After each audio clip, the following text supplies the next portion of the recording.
흐르륵 찍. 핏물이 튀기며 거대한 방울뱀의 몸통이 완전히 두 동강.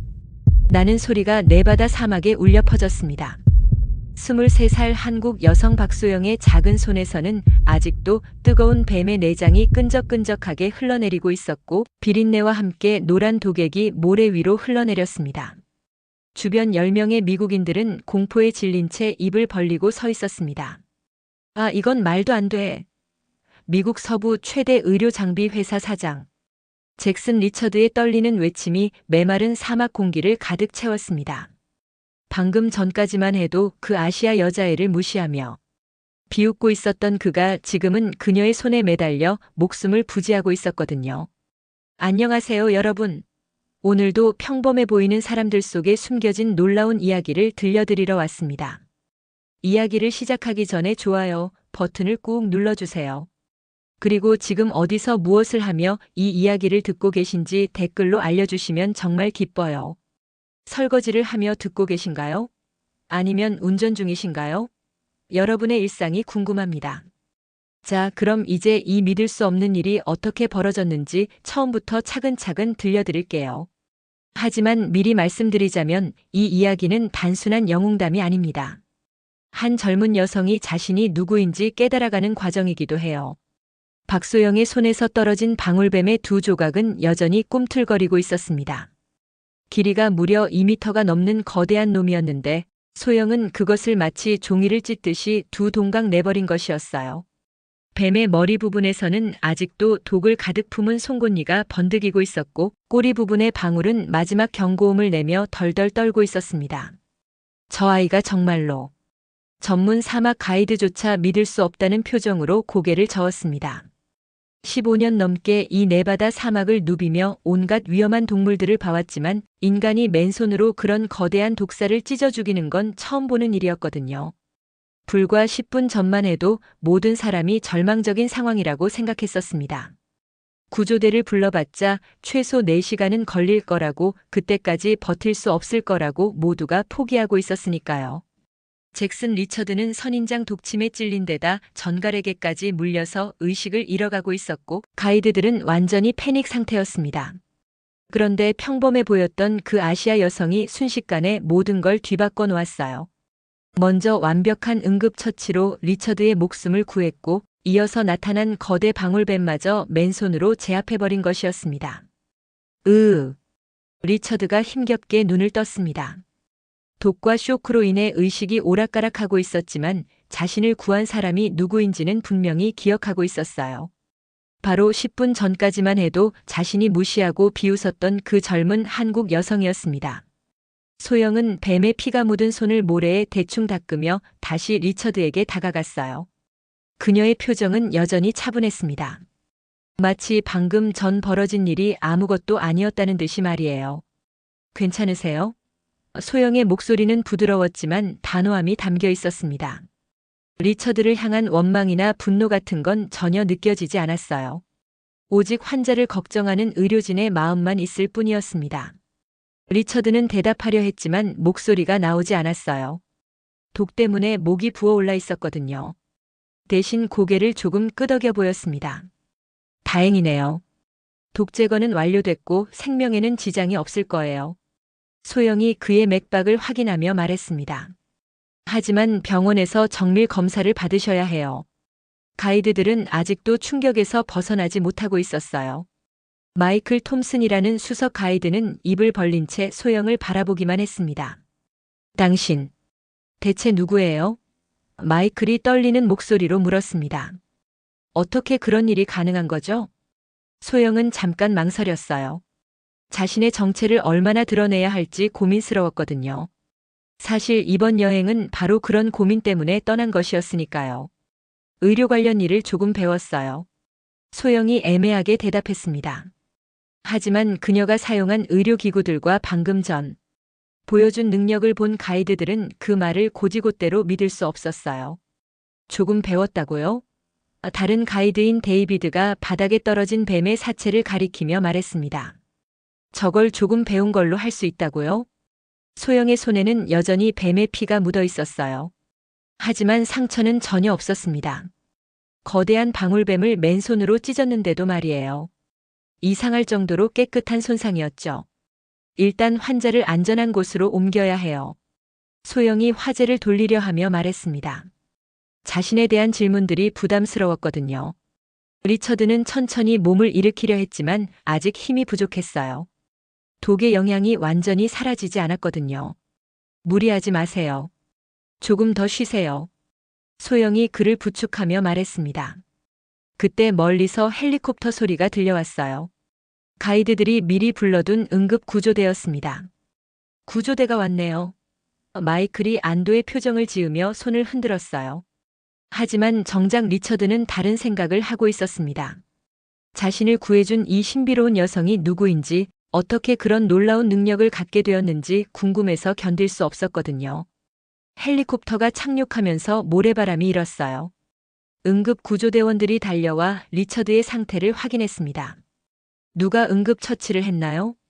구조대원이 리처드의 상처를 보며 놀란 표정을 지었어요. 정말 완벽하네요. 병원에서 한 것과 차이가 없어요. 모든 시선이 소영에게 집중되었어요.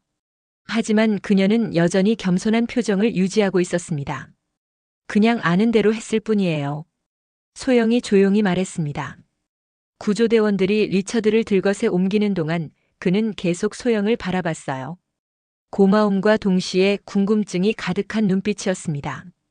당신 이름이 뭐예요? 리처드가 간신히 물었습니다. 박소영이에요. 소영 씨, 정말 고마워요. 당신이 아니었다면. 리처드의 목소리가 떨렸어요. 소영은 고개를 저었어요. 당연한 일을 했을 뿐이에요. 하지만 리처드에게는 당연한 일이 아니었어요.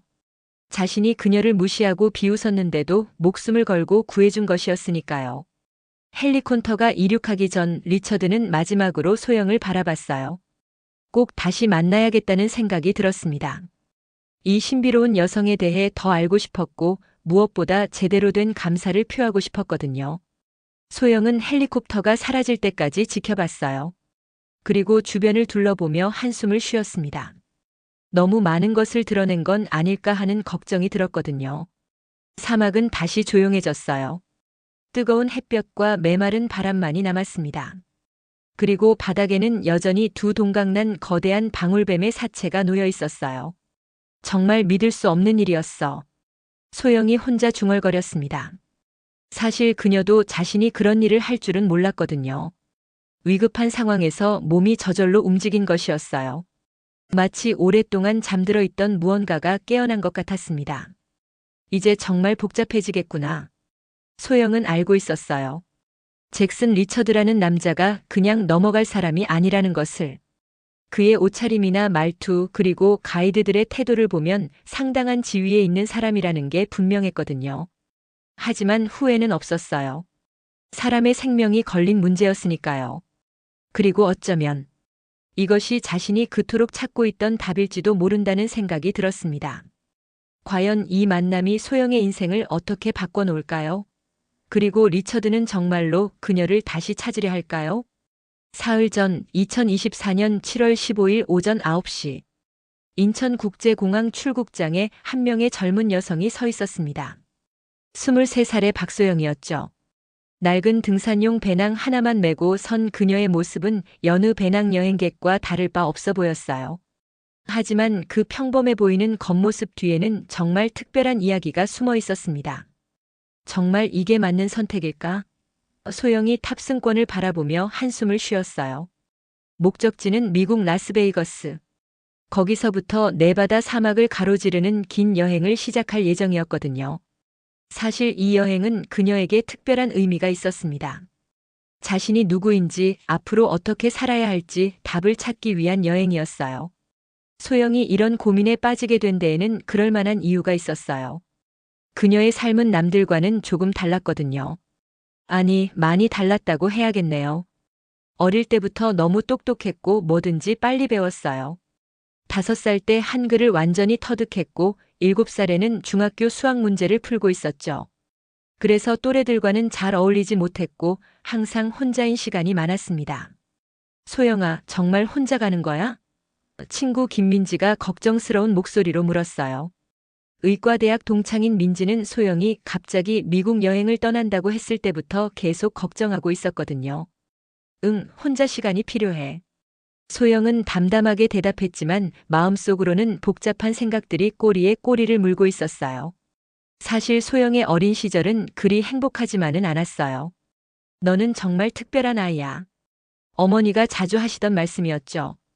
하지만 소영에게 특별하다는 건 칭찬이 아니라 부담이었어요.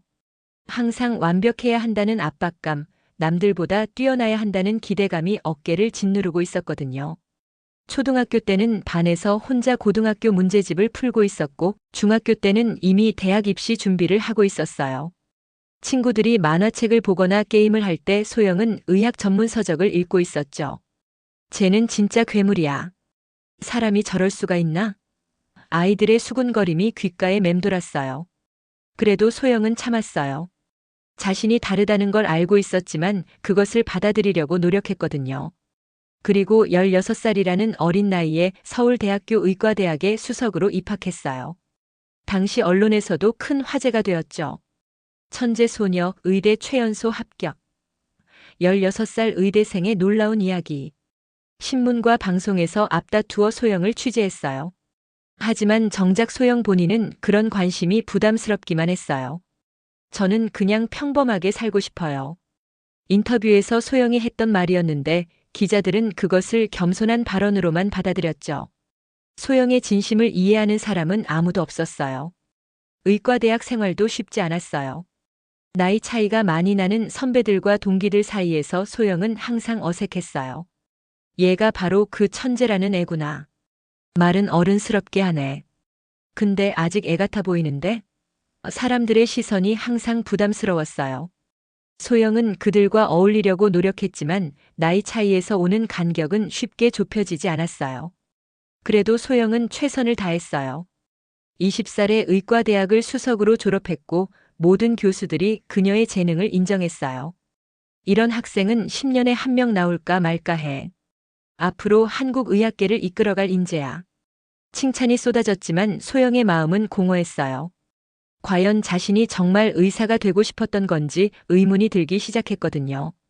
졸업 후 소영은 모든 사람을 깜짝 놀라게 하는 결정을 내렸어요. 대학병원 레지던트 과정에 지원하는 대신 특수부대 지원 과정에 도전한 것이었어요. 미쳤나? 왜 의사를 안 하고 군대에 가려고 해? 그 좋은 머리를 왜 그런데 써? 주변 사람들의 반응은 차가웠어요. 하지만 소영에게는 나름의 이유가 있었어요. 의학 지식만으로는 뭔가 부족하다는 느낌이 들었거든요. 책으로만 배운 지식이 아니라 실전에서 통하는 진짜 실력을 쌓고 싶었어요. 그리고 무엇보다 자신의 한계를 시험해보고 싶었어요.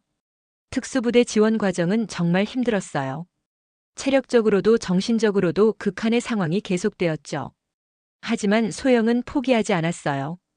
오히려 그런 어려움이 자신을 더욱 단단하게 만들어준다고 생각했어요. 이 작은 여자애가 여기서 뭘 하려고? 얼마나 버틸지 보자. 처음에는 모든 교관과 동기들이 의심스러운 눈으로 바라봤어요. 하지만 시간이 지나면서 분위기가 바뀌기 시작했어요. 소영은 어떤 훈련도 완벽하게 소화해냈거든요. 사격 훈련에서는 백발백중이었고 격투 훈련에서는 자신보다 훨씬 큰 남자들도 제압했어요. 야외 생존 훈련에서는 독버섯과 독풀을 정확히 구별해냈고 응급처치 실습에서는 교관들도 감탄할 정도의 실력을 보여줬어요. 저 애는 정말 괴물이야. 사람이 어떻게 저럴 수가 있지? 이번에는 감탄의 의미로 하는 말이었어요. 소영은 결국 그 어려운 과정을 수석으로 수료했어요. 한국 특수부대 역사상 최연소이자 최초의 여성 수석 수료자였죠. 하지만 과정을 마친 후에도 소영의 고민은 계속되었어요. 이제 뭘 해야 하지? 의학 지식과 특수 훈련 능력을 모두 갖췄지만 정작 자신이 무엇을 하고 싶은지는 모르겠더라고요. 주변에서는 여러 제안이 들어왔어요. 대학병원에서는 여전히 레지던트 자리를 제안했고 정부 기관에서는 특별 채용을 제의했어요. 소영아, 이제 정말 대단한 사람이 됐구나. 어머니는 자랑스러워 하셨지만 소영은 오히려 더 혼란스러웠어요.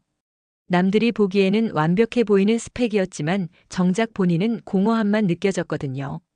나는 정말 무엇을 원하는 걸까? 내가 진짜 하고 싶은 일이 뭘까? 그런 고민에 빠져 있을 때 우연히 미국 다큐멘터리를 보게 되었어요. 네바다 사막에서 혼자 여행하며 자신을 찾아가는 한 청년의 이야기였어요. 나도 저렇게 혼자만의 시간을 가져보면 답을 찾을 수 있을까? 그때부터 소영의 머릿속에 미국 여행 계획이 떠오르기 시작했어요. 정말 혼자 가려고? 민지가 다시 한번 물었어요. 너 같은 애가 혼자 외국에서 뭔 일 당할지 몰라. 하지만 소영의 결심은 확고했어요. 괜찮아.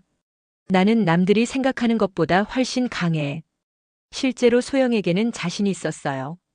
특수부대 훈련을 받으면서 어떤 상황에서도 자신을 지킬 수 있다는 자신감을 얻었거든요. 비행기에 몸을 맡기며 소영은 창밖을 바라봤어요. 서서히 작아져가는 한국 땅을 보면서 마음속으로 다짐했어요. 이번 여행에서 답을 찾자. 내가 정말 원하는 게 뭔지. 12시간의 비행 끝에 라스베이거스에 도착한 소영은 곧바로 네바다 사막으로 향했어요. 미리 예약해둔 작은 모텔에서 하룻밤을 보낸 후 다음날 새벽부터 본격적인 트레킹을 시작했어요. 사막의 공기는 건조했지만 상쾌했어요. 한국에서는 느낄 수 없었던 광활함이 마음을 조금씩 편안하게 해주었어요. 하지만 동시에 자신이 얼마나 작은 존재인지도 느껴졌어요. 하늘이 참 넓구나. 소영이 혼자 중얼거렸어요. 끝없이 펼쳐진 사막과 그 위로 펼쳐진 푸른 하늘을 보니 그동안 얼마나 좁은 세상에서 살았는지 깨닫게 되었어요. 항상 남들의 기대와 시선에 갇혀서 정작 자신이 원하는 게 뭔지도 모르고 살았던 것 같았거든요. 그렇게 이틀을 혼자 걸으며 소영은 점점 사막 깊숙한 곳으로 들어갔어요. 다른 등산객들도 가끔 만났지만 대부분 짧은 인사만 나누고 지나쳤죠. 소영은 그런 고독한 시간이 좋았어요. 아무도 자신을 천재라고 부르지 않고 아무도 특별한 기대를 하지 않는 그런 시간 말이에요. 셋째 날 오후 드디어 그 운명적인 만남이 시작될 거라는 걸 소영은 그때 몰랐어요. 오후 2시경 소영은 험준한 바위길을 오르고 있었어요. 생각보다 가파른 경사에 숨이 차기 시작했지만 오히려 그런 육체적 힘듦이 복잡한 마음을 정리하는 데 도움이 되는 것 같았어요. 그때 뒤쪽에서 여러 명의 목소리가 들려왔어요. 이 코스가 정말 맞는 건가? 지도를 다시 확인해봐. 네, 맞습니다. 이 길로 가면 전망대까지 2시간 정도 걸릴 겁니다. 소영이 뒤를 돌아보니 잘 차려입은 중년 남성 한 명과 전문 사막 가이드 2명이 올라오고 있었어요. 남성의 등산복과 장비들은 모두 최신형이었고 브랜드 로고들이 번쩍거렸어요. 명품 등산화에 최고급 배낭 그리고 온갖 전자 장비들까지. 돈을 아끼지 않고 준비한 티가 확연히 났어요. 저기 아시아 여자애가 혼자 올라가고 있네. 그 남성이 소영을 보며 가이드에게 말했어요. 목소리에는 묘한 우월감이 섞여 있었어요. 관광 온 애들은 항상 무모하게 행동해. 준비도 제대로 안 하고 말이야. 소영은 그 말을 들었지만 모른 척했어요. 굳이 불필요한 마찰을 일으킬 필요는 없었거든요. 하지만 그 남성은 계속해서 소영을 추월하면서도 이런저런 말을 계속했어요. 요즘 아시아 관광객들이 너무 많아. 산에 대한 기본 지식도 없으면서 위험한 곳까지 올라와. 리처드 씨, 목소리를 좀 낮춰주세요. 가이드 중 한 명이 조심스럽게 말했지만 리처드라는 남성은 신경 쓰지 않는 것 같았어요. 뭐가 문제야? 사실을 말하는 건데. 저런 애들 때문에 사고가 얼마나 많이 나는데. 소영의 주먹이 저절로 꽉 쥐어졌어요. 어릴 때부터 이런 식의 편견과 무시를 받으며 살아왔거든요. 너무 어리다다, 너무 왜소하다, 아시아 사람이라 경험이 부족할 거다. 항상 겉모습만 보고 판단하는 사람들이 있었어요. 하지만 소영은 참았어요. 자신이 누구인지 증명하고 싶은 마음도 있었지만 지금은 그럴 때가 아니라고 생각했어요. 뭔가 증명하려고 애쓸 필요 없어. 그냥 내 길을 가자. 소영은 마음속으로 다짐하며 자신만의 속도로 계속 올라갔어요. 하지만 마음 한편으로는 분노가 끓어오르고 있었어요. 언젠가는 저런 편견을 가진 사람들에게 자신이 누구인지 보여줘야겠다는 생각이 들었거든요. 그런데 소영은 몰랐어요. 불과 몇 시간 후에 자신이 진짜로 누구인지 보여줄 기회가 올 거라는 걸. 그리고 그 기회가 자신의 인생을 완전히 바꿔놓을 거라는 것도 말이에요. 1시간 정도 더 걸었을 때 앞서간 잭슨 리처드 일행이 잠깐 휴식을 취하고 있었어요. 그들은 그늘진 바위 아래에서 고급 생수를 마시며 여유롭게 쉬고 있었습니다. 리처드의 배낭에서는 온갖 최신 장비들이 삐죽삐죽 나와 있었어요. GPS 내비게이션, 위성전화, 고급 카메라까지. 정말 돈을 아끼지 않고 준비한 티가 확연히 났죠. 소영이 그들을 지나치려고 하자 리처드가 비웃는 듯한 목소리로 말했어요. 아직도 올라가려고. 이 위로는 정말 위험해질 텐데. 목소리에는 가식적인 걱정과 함께 우월감이 뚜렷하게 섞여 있었어요. 마치 자신이 이 사막의 주인이라도 된 것처럼 말이에요. 괜찮습니다. 소영이 짧게 대답하자 리처드가 웃었어요. 그 웃음에는 조롱의 의미가 담겨 있었어요. 괜찮다고? 혼자서 뭘 할 수 있다고 생각하는 거야? 이 사막이 얼마나 위험한 곳인지 알기나 해. 리처드의 목소리가 점점 커졌어요. 마치 자신의 권위를 과시하려는 것 같았죠. 가이드들도 덩달아 거들어댔어요. 리처드 씨 말씀이 맞아요. 이 구간은 정말 위험해요. 독사도 많고 날씨도 급변하거든요. 혼자 온 관광객들은 대부분 이 지점에서 돌아가요. 안전을 위해서 말이죠. 그들의 말투에도 소영을 얕보는 뉘앙스가 가득했어요. 그 순간 소영은 잠깐 걸음을 멈췄어요. 그리고 리처드를 똑바로 바라보며 조용히 말했어요. 제가 뭘 할 수 있는지 모르실 거예요.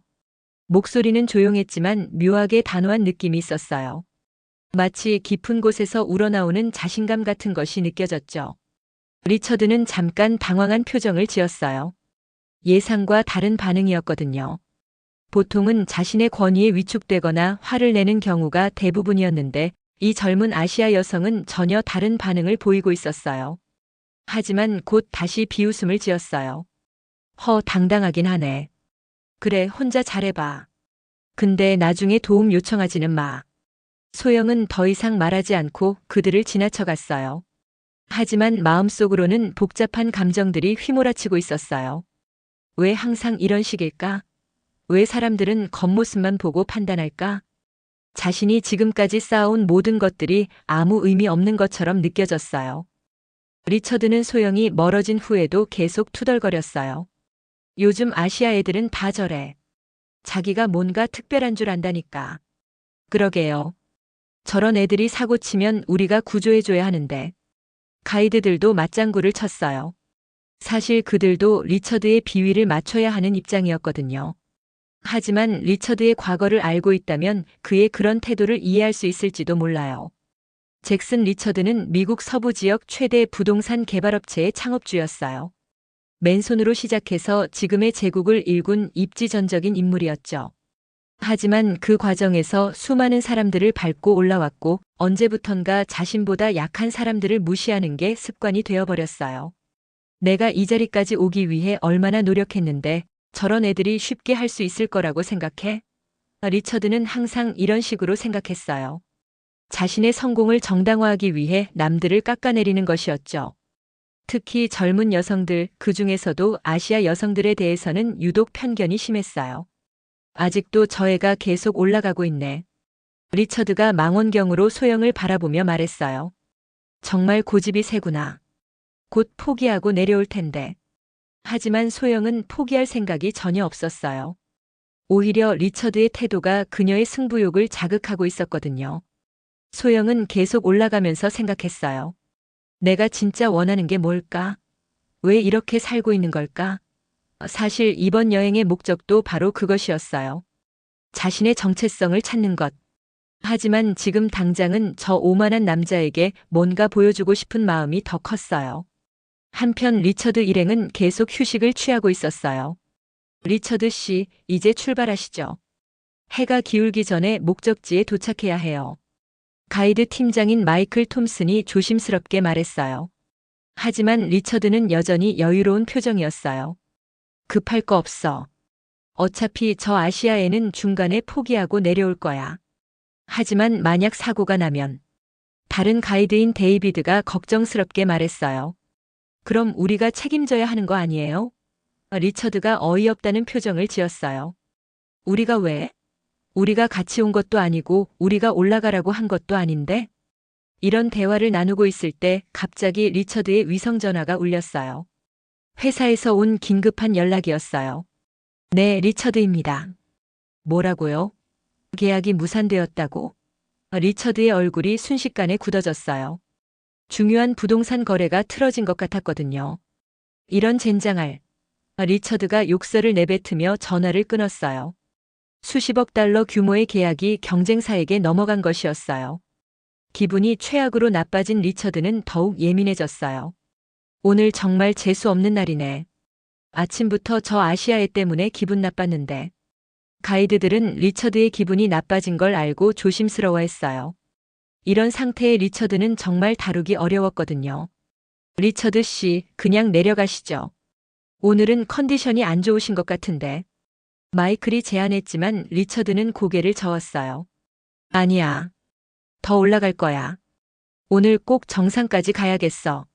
리처드의 목소리에는 억지스러운 의지가 담겨 있었어요. 사업에서 진 것에 대한 분풀이를 산으로 하려는 것 같았어요. 그리고 저 아시아애가 어디까지 올라갔는지도 확인해야지. 사실 리처드에게는 또 다른 이유가 있었어요. 자신보다 젊고 약해 보이는 여성이 자신보다 더 높이 올라간다는 것이 자존심의 상처가 되었거든요. 내가 이런 애한테 질 수는 없어. 그런 유치한 경쟁심이 리처드를 움직이고 있었어요. 알겠습니다. 그럼 출발하죠. 가이드들도 어쩔 수 없이 따라 나섰어요. 하지만 마음 한편으로는 불안했어요. 리처드의 상태가 좋지 않았고 날씨도 점점 변하고 있었거든요. 오늘 뭔가 안 좋은 일이 일어날 것 같은데. 데이비드가 마이클에게 속삭였어요. 리처드 일행이 다시 출발한 지 30분 정도 지났을 때 소영의 모습이 다시 보였어요. 그녀는 예상보다 훨씬 높은 곳까지 올라가 있었어요. 저 애가 정말 저기까지. 리처드가 망원경을 들여다보며 놀란 표정을 지었어요. 대단하네요. 보통 관광객 수준이 아닌 것 같은데. 마이클이 솔직하게 말했어요. 하지만 리처드는 그 말이 마음에 들지 않았어요. 뭐가 대단해? 그냥 무모한 거지. 저런 식으로 올라가다가는 큰일 날 텐데. 그때 갑자기 하늘에 구름이 몰려오기 시작했어요. 네바다 사막의 날씨는 정말 변화무쌍했거든요. 아침에는 맑았는데 오후가 되면서 갑자기 폭풍이 몰려오는 경우가 많았어요. 리처드 씨, 날씨가 안 좋아지고 있어요. 하산을 고려해야 할 것 같은데요. 마이클이 걱정스럽게 말했어요. 하지만 리처드는 고집을 부렸어요. 아직 괜찮아. 조금만 더 올라가자. 저 아시아애가 어떻게 되는지 보고 싶어. 사실 리처드는 소영이 위험에 처하는 모습을 보고 싶어 했어요. 그래야 자신의 우월감을 확인할 수 있을 것 같았거든요. 하지만 우리 안전도 생각해야죠. 데이비드가 반대했지만 리처드는 들은 척도 안 했어요. 나는 이 사막을 수십 번 와봤어. 이 정도는 아무것도 아니야. 하지만 그건 거짓말이었어요. 리처드는 항상 가이드에게 의존해서 다녔을 뿐 실제로는 사막에 대한 지식이 별로 없었거든요. 바람이 점점 거세지기 시작했어요. 모래먼지가 날리면서 시야가 흐려졌어요. 이거 정말 위험한데요. 마이클이 다시 한번 경고했지만 리처드는 여전히 고집을 부렸어요. 괜찮다니까. 그냥 바람 조금 부는 거 가지고 뭘 그래. 그런데 정말 문제는 바람이 아니었어요. 이런 날씨 변화는 사막의 위험한 동물들을 자극하는 경우가 많았거든요. 특히 독을 가진 동물들은 날씨가 변할 때 더욱 공격적이 되었어요. 하지만 리처드는 그런 사실을 전혀 모르고 있었어요. 저기 저 아시아애 보여? 리처드가 먼지바람 속에서 소영을 찾으려 했어요. 안 보이는데요. 아마 어디선가 숨어서 기다리고 있을 거예요. 마이클이 대답했어요. 사실 마이클은 소영이 현명한 판단을 했다고 생각했어요. 이런 날씨에는 안전한 곳에서 기다리는 게 맞았거든요. 하지만 리처드는 그것도 마음에 들지 않았어요. 역시 아마추어네. 조금만 힘들어지면 포기하는군. 억지로 소영을 비하하려고 했지만 사실 마음 한편으로는 안도하고 있었어요. 자신보다 먼저 포기했다고 생각하니까 기분이 좀 나아졌거든요. 그렇게 1시간 정도 더 올라간 후 바람이 조금 잠잠해졌어요. 다행이네요. 이제 좀 안전해질 것 같아요. 데이비드가 안도의 한숨을 쉬었어요. 하지만 그들은 몰랐어요. 진짜 위험은 이제부터 시작될 거라는 걸 말이에요. 휴식하자. 리처드가 적당한 바위 그늘을 찾아 앉았어요. 사실 그도 지쳐 있었거든요. 평소에 운동을 별로 안 했던 터라 이런 등반은 꽤 힘들었어요. 물 좀 줘. 리처드가 가이드에게 손을 내밀었어요. 고급 생수를 마시며 리처드는 다시 주변을 둘러봤어요. 저 아시아에는 어디 갔을까? 아직도 소영이 신경 쓰였어요. 자신보다 먼저 포기했다고 생각했지만 확실히 하고 싶었거든요. 아마 벌써 내려갔을 거예요. 아니면 어디선가 구조대 기다리고 있거나요. 마이클이 대답했어요. 그럼 우리가 더 높이 올라간 거네. 리처드가 만족스러운 표정을 지었어요. 역시 경험과 준비가 다르지. 자기 만족에 빠진 리처드는 그때까지만 해도 자신이 곧 큰 위험에 처하게 될 거라는 걸 전혀 예상하지 못했어요. 하지만 사막은 가장 자신만만해할 때 가장 큰 시련을 주는 곳이었어요. 그리고 리처드는 곧 그것을 뼈아프게 깨닫게 될 거였어요. 자신이 그토록 무시했던 그 젊은 아시아. 여성이 오히려 자신의 생명을 구할 유일한 희망이 될 거라는 것도 모른 채 말이에요. 오후 4시 리처드는 자신만만한 표정으로 일어났어요. 이제 정말 정상을 향해 가보자. 오늘 꼭 끝까지 올라가야겠어. 사업에서 진분을 산으로 풀려는 심산이었죠. 가이드들은 여전히 걱정스러운 표정이었지만 리처드의 고집을 꺾을 수는 없었어요. 리처드 씨, 정말 조심하셔야 해요. 이 구간부터는 위험한 식물들이 많거든요. 마이클이 다시 한번 경고했어요. 네바다 사막에는 독성이 강한 선인장들이 곳곳에 숨어 있었거든요. 겉보기에는 평범해 보이지만 가시에 독이 있는 놈들이 특히 위험했어요. 알겠어, 알겠다고. 그냥 조심히 가면 되는 거 아냐? 리처드가 짜증스럽게 대답했어요. 하지만 정작 그는 주변을 제대로 살피지도 않고 성큼성큼 걸어갔어요. 자신의 비싼 등산화와 최고급 장비들이 모든 위험으로부터 자신을 지켜줄 거라고 착각하고 있었거든요. 저 아시아에는 정말 어디 갔을까? 리처드가 걸으면서도 계속 소영을 찾고 있었어요. 자신이 더 높이 올라갔다는 걸 확인하고 싶었거든요. 분명히 중간에 포기하고 내려갔을 거야. 역시 아마추어는 아마추어지. 그런데 바로 그때였어요. 리처드가 한 발 더 내딛는 순간 앗! 하는 비명과 함께 그가 비틀거렸어요. 발밑에 숨어있던 작은 선인장 더미에 다리가 걸린 것이었어요. 균형을 잃은 리처드는 그대로 옆쪽 바위 틈으로 넘어졌어요. 으악! 리처드의 절규가 사막에 울려 퍼졌어요. 그가 넘어진 곳에는 커다란 선인장이 기다리고 있었거든요. 수백 개의 가시가 그의 팔과 다리를 찔렀어요. 하지만 그보다 더 큰 문제는 그 선인장이 독성이 매우 강한 데스 스파인이라는 종류였다는 것이었어요. 리처드 씨, 가이드들이 급하게 달려왔어요. 하지만 그들도 어떻게 해야 할지 몰라 우왕좌왕했어요. 리처드의 팔에서는 선인장 가시들이 수십 개나 박혀 있었고 이미 붓기 시작하고 있었어요. 이런 데스 스파인이잖아요. 데이비드가 창백한 얼굴로 외쳤어요. 데스 스파인이 뭐야? 리처드가 고통스러워하며 물었어요. 독성이 아주 강한 선인장이에요. 가시에 신경독이 있어서. 마이클이 말을 잇지 못했어요.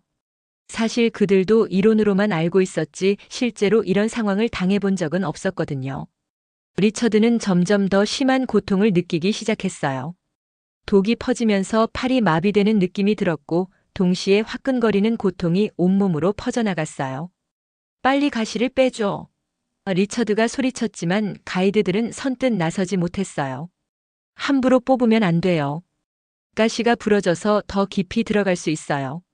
마이클이 떨리는 목소리로 말했어요. 하지만 그렇다고 해서 다른 방법을 아는 것도 아니었어요. 응급처치 교육을 받긴 했지만 이런 극한 상황은 처음이었거든요. 그런데 설상가상으로 더 큰 위험이 다가오고 있었어요. 리처드가 쓰러진 바위 틈에는 전갈들이 서식하고 있었거든요. 갑작스러운 침입자의 놀란 전갈 한 마리가 리처드의 다리 쪽으로 기어오고 있었어요. 길이가 10cm가 넘는 거대한 놈이었어요. 전갈이다. 데이비드가 비명을 질렀어요. 하지만 이미 늦었어요. 전갈은 리처드의 종아리를 향해 독침을 들이댔어요. 악! 리처드가 다시 한번 절규했어요. 이번에는 정말 극한의 고통이었어요. 전갈독이 혈관을 타고 퍼져나가면서 온몸이 마비되는 듯한 느낌이 들었거든요. 이런 젠장. 마이클이 급하게 전갈을 쫓아내려 했지만 전갈은 이미 바위 틈으로 숨어버린 후였어요. 리처드는 선인장 독과 전갈독에 동시에 당한 상태가 되었어요. 그의 얼굴은 순식간에 창백해졌고 식은 땀이 흘러내리기 시작했어요. 구조대에 연락해. 리처드가 간신히 말했어요. 하지만 목소리는 이미 힘이 없었어요. 독이 신경계를 마비시키고 있었거든요. 마이클이 급하게 위성전화를 꺼냈어요. 여보세요. 응급 상황입니다. 네바다 사막 로키 포인트 지역에서 독성 중독 환자가 발생했어요. 전화 너머로 들려온 대답은 절망적이었어요. 현재 모든 헬기가 출동 중입니다. 최소 5시간은 걸릴 것 같아요. 5시간이라고요? 그럼 너무 늦는데요. 마이클이 다급하게 소리쳤지만 상황은 바뀌지 않았어요. 날씨 때문에 비행이 어려운 상황이에요. 죄송합니다. 전화가 끊어졌어요. 가이드들은 완전히 패닉 상태가 되었어요. 이론으로만 배운 응급처치로는 이런 극한 상황을 감당할 수 없었거든요. 어떻게 하죠? 정말 어떻게 하죠? 데이비드가 머리를 감싸며 중얼거렸어요. 리처드의 상태는 계속 악화되고 있었어요. 호흡이 얕아지고 맥박이 불규칙해지기 시작했어요. 두 가지 독이 동시에 작용하면서 생명에 위험한 상황이 되고 있었거든요. 물. 리처드가 힘겹게 말했지만 목소리는 거의 들리지 않았어요. 리처드 씨, 정신 차리세요. 마이클이 그의 어깨를 흔들었지만 리처드의 의식은 점점 흐려지고 있었어요. 이런 식으로는 정말 죽을 수도 있어요. 데이비드가 절망적인 목소리로 말했어요. 사실 그들도 리처드가 얼마나 버틸 수 있을지 확신이 없었거든요. 응급처치 키트는 가져왔지만 이런 독성 중독에는 별로 소용이 없어요. 그럼 정말 어떻게 하죠? 가이드들은 서로를 바라보며 막막해했어요. 평생 가이드 일을 해왔지만 이런 극한 상황은 처음이었거든요. 그때 마이클이 뭔가 생각난 듯 말했어요. 혹시 아까 그 아시아 여자애가 도움이 될까요? 뭔 소리예요? 관광객한테 뭘 바라겠어요? 데이비드가 어이없다는 표정을 지었어요. 하지만 마이클은 계속 생각했어요. 그래도 혹시 모르잖아요. 지금 상황에서는 풀어라도 잡아야죠. 리처드는 그 말을 듣고 화가 났어요. 자신이 그토록 무시했던 아시아 여성에게 도움을 요청한다는 게 자존심의 상처가 되었거든요. 절대 안 돼. 리처드가 힘겹게 말했어요. 차라리 죽는 게. 하지만 독의 고통은 그의 자존심보다 훨씬 컸어요. 리처드 씨, 지금 그런 말할 때가 아니에요. 마이클이 다급하게 말했어요. 생명이 걸린 문제라고요. 하지만 리처드는 여전히 고개를 저었어요. 평생 다른 사람들을 무시하며 살아온 그에게 도움을 요청한다는 건 정말 견딜 수 없는 일이었거든요. 시간이 갈수록 리처드의 상태는 더욱 심각해졌어요. 선인장 독과 전갈독이 동시에 작용하면서 그의 생명을 위협하고 있었어요. 가이드들은 할 수 있는 모든 응급처치를 해봤지만 역부족이었어요. 정말 이대로 죽는 건 아니겠죠? 데이비드가 떨리는 목소리로 물었어요. 모르겠어요. 이런 상황은 처음이라서. 마이클도 절망적인 표정이었어요. 그들이 아는 응급처치는 기본적인 수준이었거든요. 이런 복합적인 독성 중독은 전문적인 의료 지식이 있어야 대처할 수 있는 상황이었어요. 그런데 바로 그때 멀리서 발소리가 들려왔어요. 누군가 이쪽으로 오고 있는 것 같았어요. 누구지? 마이클이 고개를 들어보니 한 사람이 바위 사이로 내려오고 있었어요. 그런데 그 사람은 다름 아닌 박소영이었어요. 저기, 무슨 일이에요? 소영이 상황을 파악하며 조심스럽게 다가왔어요. 리처드가 바위 틈에 쓰러져 있고 가이드들이 우왕좌왕하는 모습을 보니 심각한 상황이라는 걸 바로 알 수 있었어요. 선인장에 찔리고 전갈에게도 물렸어요. 마이클이 다급하게 설명했어요. 소영의 표정이 순간 심각해졌어요. 의학적 지식으로 볼 때 이런 복합 중독은 정말 위험한 상황이었거든요.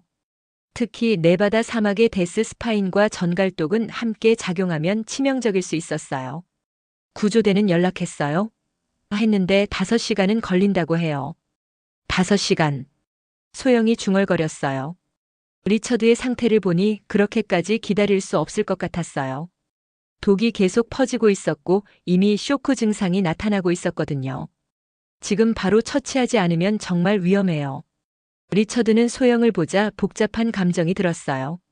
자신이 그토록 무시했던 그 아시아 여성이 지금 자신의 유일한 희망이 될 수도 있다는 걸 깨달았거든요. 하지만 여전히 자존심이 허락하지 않았어요. 저 애한테 뭘 바라겠어. 리처드가 힘겹게 중얼거렸어요. 하지만 독의 고통은 점점 더 심해졌어요. 의식이 흐려지면서 자존심을 부릴 여유조차 없어졌어요. 제발, 누군가 도와줘. 리처드가 간신히 속삭였어요. 평생 남을 무시하며 살아온 그가 마침내 도움을 요청하는 순간이었어요. 소영은 리처드의 상태를 자세히 살펴봤어요. 전문적인 의학 지식으로 판단해보니 정말 위급한 상황이었어요. 지금 당장 적절한 처치를 하지 않으면 정말 생명이 위험할 수도 있었거든요. 과연 소영이 이 절망적인 상황을 어떻게 해결할까요? 소영은 리처드의 상태를 보자마자 심각성을 깨달았어요. 의과대학에서 배운 독성학 지식과 특수부대에서 받은 야전 응급처치 훈련이 머릿속에서 빠르게 돌아갔어요. 데스스파인과 전갈독의 복합 중독. 이건 정말 위험해. 소영이 속으로 중얼거렸어요. 당신이 뭘 할 수 있다는 거예요?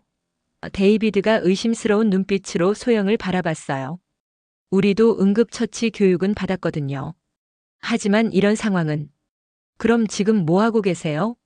소영의 날카로운 질문에 가이드들은 할 말을 잃었어요. 사실 그들도 이런 상황은 처음이었거든요. 소영은 더 이상 망설이지 않고 리처드에게 다가갔어요. 그의 맥박을 확인하고 동공 반응을 살펴보더니 심각한 표정을 지었어요. 맥박이 분당 120회. 동공이 확장되고 있어요. 독성이 신경계에 영향을 주고 있어요. 소영의 진단은 정확했어요. 지금 바로 처치하지 않으면 정말 위험해요. 소영이 단호하게 말했어요. 리처드의 상태가 계속 악화되고 있다는 건 누가 봐도 명백했거든요. 당신이 뭘 한다는 거야? 리처드가 약해진 목소리로 물었어요. 아까까지의 오만함은 온데간데 없고 지금은 그냥 겁에 질린 환자일 뿐이었어요. 믿어보세요. 소영이 조용히 말했어요. 그 목소리에는 묘한 확신이 담겨 있었어요. 하지만 가이드 중 한 명이 소영을 막아섰어요. 안 돼요. 자격도 없는 사람이 함부로 건드리면 더 위험해질 수 있어요. 그럼 이대로 두고 볼 건가요? 소영의 반문에 가이드들은 말을 잃었어요. 제발, 뭐든 해봐. 리처드가 간신히 말했어요. 평생 남을 무시하며 살아온 그가 이제는 아까 그 아시아 관광객에게 매달리고 있었어요. 독의 고통이 자존심보다 훨씬 컸거든요. 알겠어요. 하지만 제가 하는 대로 따라해 주세요. 소영이 말하며 배낭에서 뭔가를 꺼내기 시작했어요. 평범한 여행 용품들 사이로 묘하게 전문적인 도구들이 보였어요. 멸균된 핀셋, 소독약, 정밀한 메스, 그리고 각종 응급약품들까지. 저게 뭐야? 가이드 중 한 명이 의아하며 물었어요.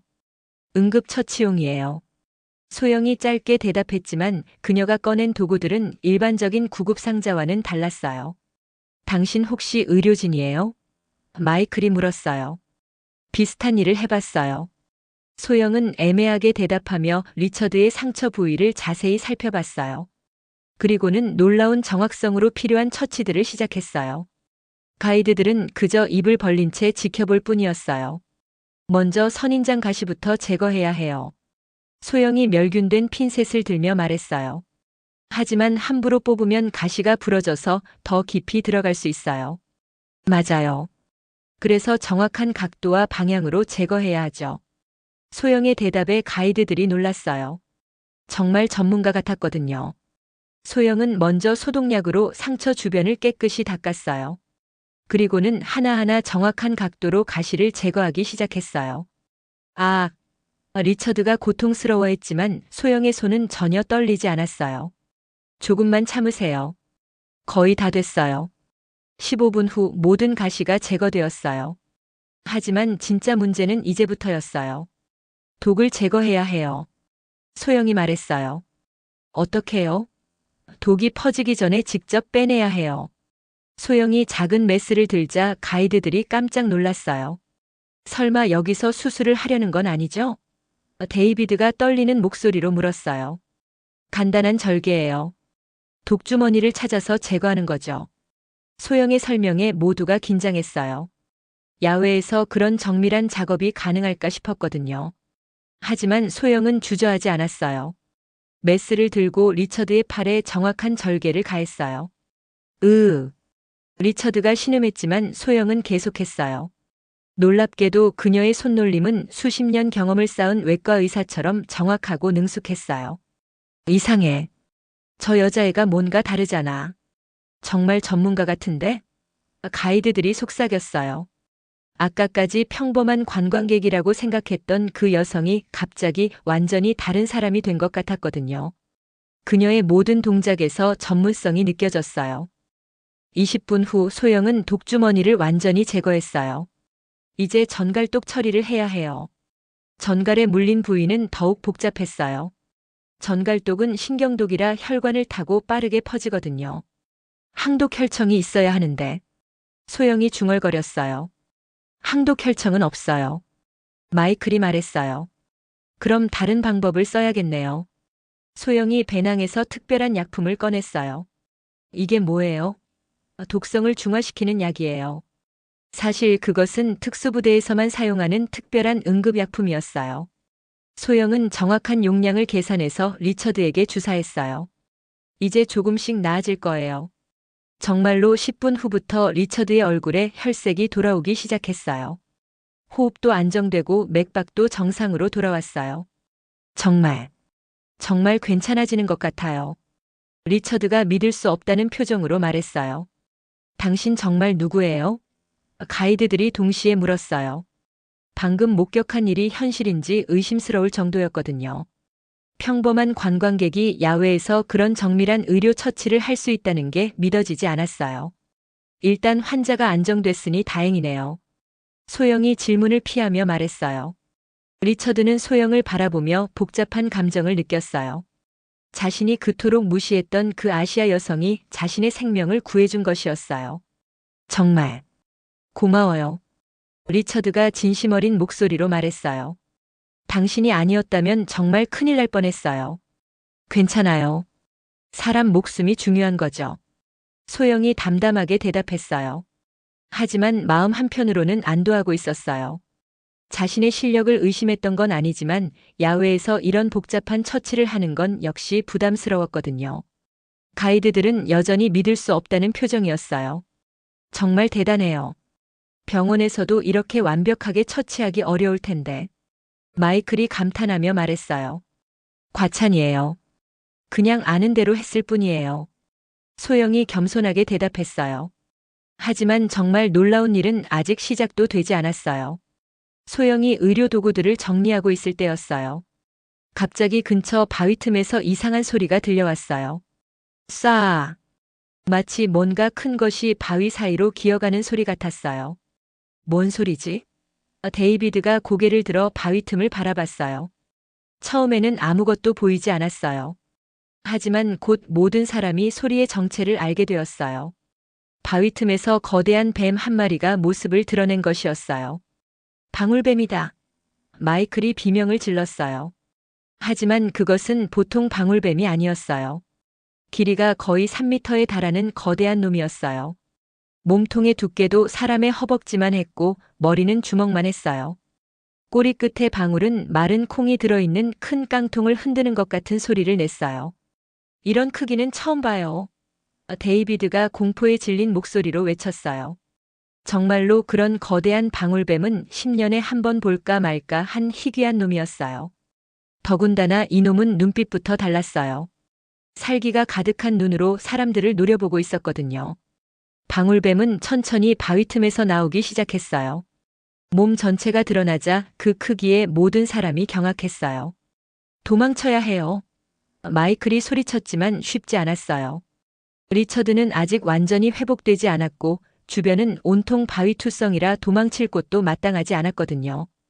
더욱 무서운 건 그 뱀이 사람들을 향해 다가오고 있다는 것이었어요. 보통 방울뱀은 사람을 피하는 경우가 많은데 이놈은 오히려 공격적으로 다가오고 있었어요. 왜 저러는 거지? 모르겠어요. 아마 새끼들이 근처에 있나 봐요. 그때 소영이 뱀의 행동을 자세히 관찰했어요. 특수부대 훈련에서 야생동물의 습성에 대해 배운 적이 있었거든요. 저 뱀이 임신한 것 같아요. 임신했다고요? 네. 임신한 암컷 방울뱀은 극도로 공격적이 되거든요. 특히 자신의 영역에 침입자가 들어오면. 말이 끝나기도 전에 거대한 방울뱀이 위협적으로 꼬리를 흔들기 시작했어요. 딸랑딸랑딸랑. 귀를 찢을 듯한 방울 소리가 사막에 울려 퍼졌어요. 그 소리만으로도 사람의 간담을 서늘하게 만들었어요. 움직이지 마세요. 소영이 급하게 외쳤어요. 갑작스러운 움직임은 더 자극할 수 있어요. 하지만 가이드들은 이미 겁에 질려 있었어요. 이런 상황에서 침착함을 유지하기란 쉽지 않았거든요. 방울뱀은 머리를 높이 들고 몸을 S자 모양으로 구부렸어요. 언제든 공격할 준비를 하고 있는 자세였어요. 독을 가득 품은 송곳니가 햇빛에 번득였고 갈라진 혀가 계속 날름거렸어요. 주변의 냄새와 열기를 감지하고 있는 것이었어요. 어떻게 하죠? 마이클이 떨리는 목소리로 속삭였어요. 구조대는 언제 와요? 아직 3시간은 더 기다려야 해요. 3시간? 그럼 너무 늦는데요. 절망적인 상황이었어요. 이 거대한 뱀과 3시간 동안 대치할 수는 없었거든요. 리처드는 아직 완전히 회복되지 않은 상태였어요. 독은 제거되었지만 체력이 많이 떨어진 상태였거든요. 내가 짐만 되는구나. 리처드가 자책하며 중얼거렸어요. 평생 다른 사람들에게 의존한 적이 없었는데 지금은 완전히 무력한 상태가 되어버렸어요. 방울뱀은 점점 더 가까이 다가오고 있었어요. 이미 10m 거리까지 왔어요. 이 거리면 뱀이 순식간에 달려들 수 있는 거리였어요. 정말 어떻게 하죠? 데이비드가 울음 섞인 목소리로 말했어요. 돌을 던져볼까요? 안 돼요. 더 화나게 할 뿐이에요. 그럼 소음을 내서 쫓아보죠. 방울뱀은 소리에 별로 반응하지 않아요. 가이드들이 이런저런 방법을 제시했지만 모두 소용없었어요. 그때 소영이 가만히 뱀을 바라보고 있는 걸 마이클이 눈치챘어요. 뭔가 방법이 있어요? 글쎄요. 소영이 망설였어요. 사실 특수부대 훈련에서 이런 상황에 대처하는 방법을 배운 적이 있었어요. 하지만 그것은 정말 위험한 방법이었거든요. 뭐든 말해봐요. 리처드가 간절하게 말했어요. 이제 그는 완전히 소영을 믿고 있었어요. 방금 전 자신의 생명을 구해준 그녀라면 이 상황도 해결할 수 있을 거라고 생각했거든요. 하지만 소영은 여전히 망설였어요. 자신의 특수 훈련 능력을 더 드러내야 할까? 아니면 다른 방법을 찾아야 할까? 하지만 시간은 없었어요.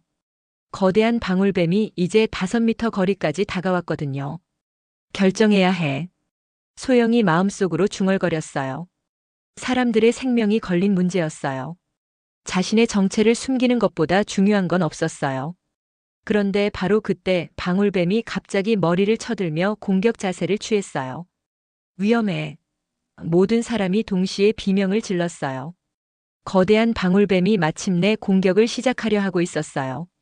과연 이 절체절명의 순간에 소영이 어떤 선택을 할까요? 그리고 정말로 이 모든 사람들을 구할 수 있을까요? 그 순간 소영의 눈에서 완전히 다른 빛이 흘러나왔어요. 평소에 조용하고 겸손해 보이던 모습은 온데간데 없었어요. 마치 스위치가 켜진 것처럼 그녀의 전체 분위기가 바뀌었어요. 특수부대에서 받은 극한 상황 훈련이 몸속 깊은 곳에서 깨어나고 있었거든요. 모두 뒤로 물러나세요. 소영의 목소리는 낮았지만 절대적인 권위가 담겨 있었어요. 가이드들은 무의식적으로 그 명령에 따랐어요. 평범한 관광객이었던 그녀에게서 갑자기 느껴지는 이 압도적인 기운이 뭔지 모르겠지만 본능적으로 따라야 한다는 생각이 들었거든요. 거대한 방울뱀은 이제 3m 거리까지 다가왔어요. 몸 길이가 거의 3m에 달하는 거대한 놈이었어요. 머리만 해도 성인 남자의 주먹보다 컸고 몸통은 사람의 허벅지만 했어요. 꼬리 끝에 달린 방울을 격렬하게 흔들며 위협하고 있었고 독을 가득 품은 송곳니를 드러내고 있었어요. 저 여자가 뭐 하려는 거야? 가이드 중 한 명이 떨리는 목소리로 속삭였어요. 소영은 천천히 방울뱀에게 다가가고 있었거든요. 보통 사람이라면 절대 할 수 없는 행동이었어요. 하지만 그녀의 움직임에는 주저함이 전혀 없었어요. 리처드는 침대에 누운 채로 이 믿을 수 없는 광경을 지켜보고 있었어요. 방금 전까지만 해도 자신을 구해준 것도 놀라웠는데 이제는 그 거대한 독사와 맞서려 하고 있었어요. 미쳤어. 도망쳐. 리처드가 힘겹게 외쳤지만 소영은 움직이지 않았어요. 방울뱀이 공격 자세를 취했어요. 머리를 높이 들고 몸을 S자로 구부린 채 언제든 튀어나갈 준비를 하고 있었어요. 그 자세에서 뱀은 순식간에 10m까지 돌진할 수 있었거든요. 위험해. 정말 위험해. 마이클이 비명을 질렀어요. 하지만 소영은 마치 그 공격을 미리 예상하고 있었던 것처럼 침착했어요. 특수부대 훈련에서 배운 것은 단순한 격투술이 아니었어요. 극한 상황에서 야생동물과 맞서는 방법, 상대의 움직임을 예측하는 법, 그리고 무엇보다 두려움을 완전히 차단하는 정신력이었어요. 제발 뒤로 물러나. 데이비드가 다급하게 외쳤어요. 하지만 소영의 시선은 오직 방울뱀에게만 집중되어 있었어요. 뱀의 근육 움직임, 호흡 패턴, 꼬리방울의 진동까지 모든 것을 관찰하고 있었거든요. 언제 어떻게 공격할지 정확히 예측하고 있었어요. 그 다음 순간 믿을 수 없는 일이 일어났어요. 거대한 방울뱀이 번개처럼 빠른 속도로 소영을 향해 달려들었어요. 누구도 피할 수 없는 속도였어요. 뱀의 거대한 입이 벌어지면서 독을 품은 송곳니가 번득였어요. 한 번 물리면 몇 분 안에 죽을 수 있는 치명적인 독이었거든요. 으아! 가이드들이 동시에 비명을 질렀어요. 하지만 소영은 마치 그 공격을 미리 예상하고 있었던 것처럼 몸을 옆으로 틀었어요. 뱀의 공격이 빗나간 순간 그녀의 손이 번개처럼 움직였어요. 정확히 뱀의 목 부분, 독샘이 있는 바로 아래쪽을 잡아챈 것이었어요. 어떻게? 가이드들은 눈을 믿을 수 없었어요. 소영이 공중에 있는 거대한 방울뱀의 목 부분을 정확히 잡아챈 것이었거든요. 그것도 한치의 오차도 없이 완벽한 지점을 잡았어요. 뱀이 독을 내뿜을 수도 없고 몸을 감을 수도 없게 하는 정확한 지점이었어요. 뱀이 몸부림쳤어요. 거대한 몸통이 소영의 몸에 감기려 했지만 소영의 그립은 완벽했어요. 특수부대에서 배운 것은 단순한 힘이 아니었어요. 정확한 지점을 파악하고 최소한의 힘으로 최대의 효과를 내는 기술이었거든요. 이건 말도 안 돼. 리처드가 입을 벌린 채 중얼거렸어요. 자신을 물었던 독사보다 훨씬 큰 놈을 그 작은 여성이 맨손으로 제압하고 있었거든요. 게다가 뱀의 힘은 상상을 초월했어요. 성인 남자 서너 명도 감쌀 수 있는 근력이었는데 소영은 혼자서 버티고 있었어요. 소영의 움직임은 거기서 끝나지 않았어요. 뱀의 목을 잡은 채로 다른 손으로는 뱀의 몸통 중간 부분을 잡았어요. 그리고는 끄악! 가이드들이 동시에 비명을 질렀어요. 소영이 그 거대한 방울뱀을 완전히 두 동강으로 찢어버린 것이었어요. 크르륵! 찌익! 뱀의 내장이 터지는 소리와 함께 핏물이 사방으로 튀었어요. 3m 길이의 거대한 방울뱀이 순식간에 두 조각이 되어 바닥에 떨어졌어요. 소영의 작은 손으로는 도저히 불가능해 보이는 일이었는데 마치 종이를 찢듯이 쉽게 해낸 것이었어요. 뱀의 머리 부분에서는 아직도 독을 가득 품은 송곳니가 번득이고 있었어요. 하지만 이미 생명력을 잃어 위협적이지 않았어요. 몸통 부분은 아직 신경 반사로 꿈틀거리고 있었지만 더 이상 위험하지 않았어요. 꼬리 부분의 방울은 마지막 소리를 내며 조용해졌어요. 모든 사람이 충격에 빠져 말을 할 수 없었어요. 눈앞에서 벌어진 일이 현실인지 의심스러울 정도였어요. 평범해 보였던 20대 아시아 여성이 맨손으로 거대한 독사를 찢어 죽였다니. 그것도 특수부대 요원도 쉽게 할 수 없는 일을 해낸 것이었어요. 당신, 대체 누구예요? 마이클이 떨리는 목소리로 물었어요. 소영은 잠깐 자신의 손을 바라봤어요. 뱀에 피가 묻어 있었지만 상처는 전혀 없었어요. 거대한 방울뱀을 맨손으로 찢었는데도 말이에요. 정말 믿을 수 없는 일이었어요. 일단 모든 위험이 사라졌네요. 소영이 마치 방금 전 일이 아무것도 아니었던 것처럼 담담하게 말했어요. 하지만 그녀의 목소리에는 이전과는 다른 무게감이 있었어요. 더 이상 평범한 관광객으로 보일 수는 없었거든요. 가이드들은 여전히 충격에서 벗어나지 못하고 있었어요. 저건 인간이 할 수 있는 일이 아니야. 정말 맨손으로 저렇게 큰 뱀을 찢을 수 있는 거야? 영화에서나 봤던 일인데. 서로 속삭이며 소영을 바라봤어요.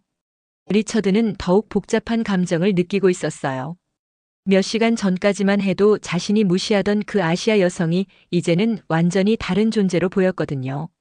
단순히 자신을 구해준 것을 넘어서 정말 경이로운 능력을 보여준 것이었어요.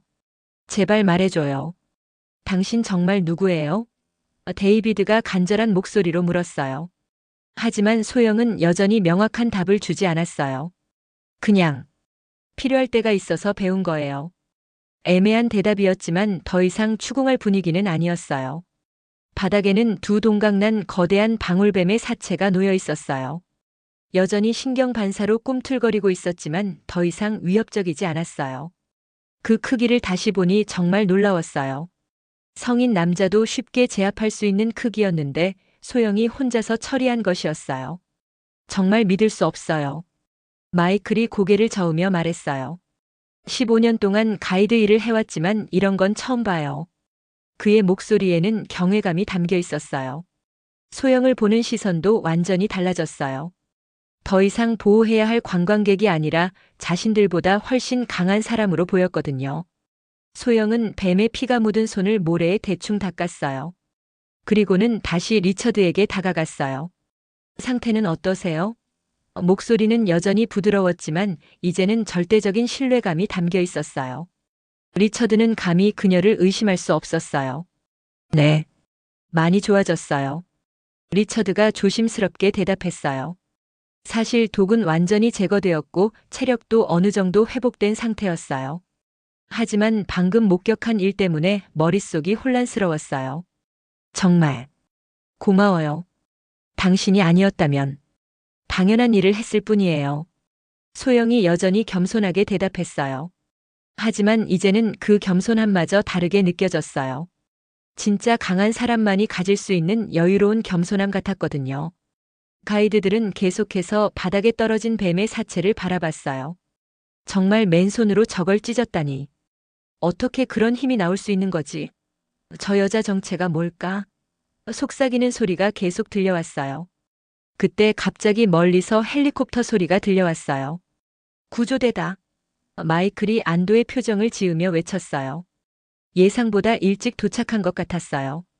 아마 날씨가 좋아져서 비행이 가능해진 것 같았어요. 여기요.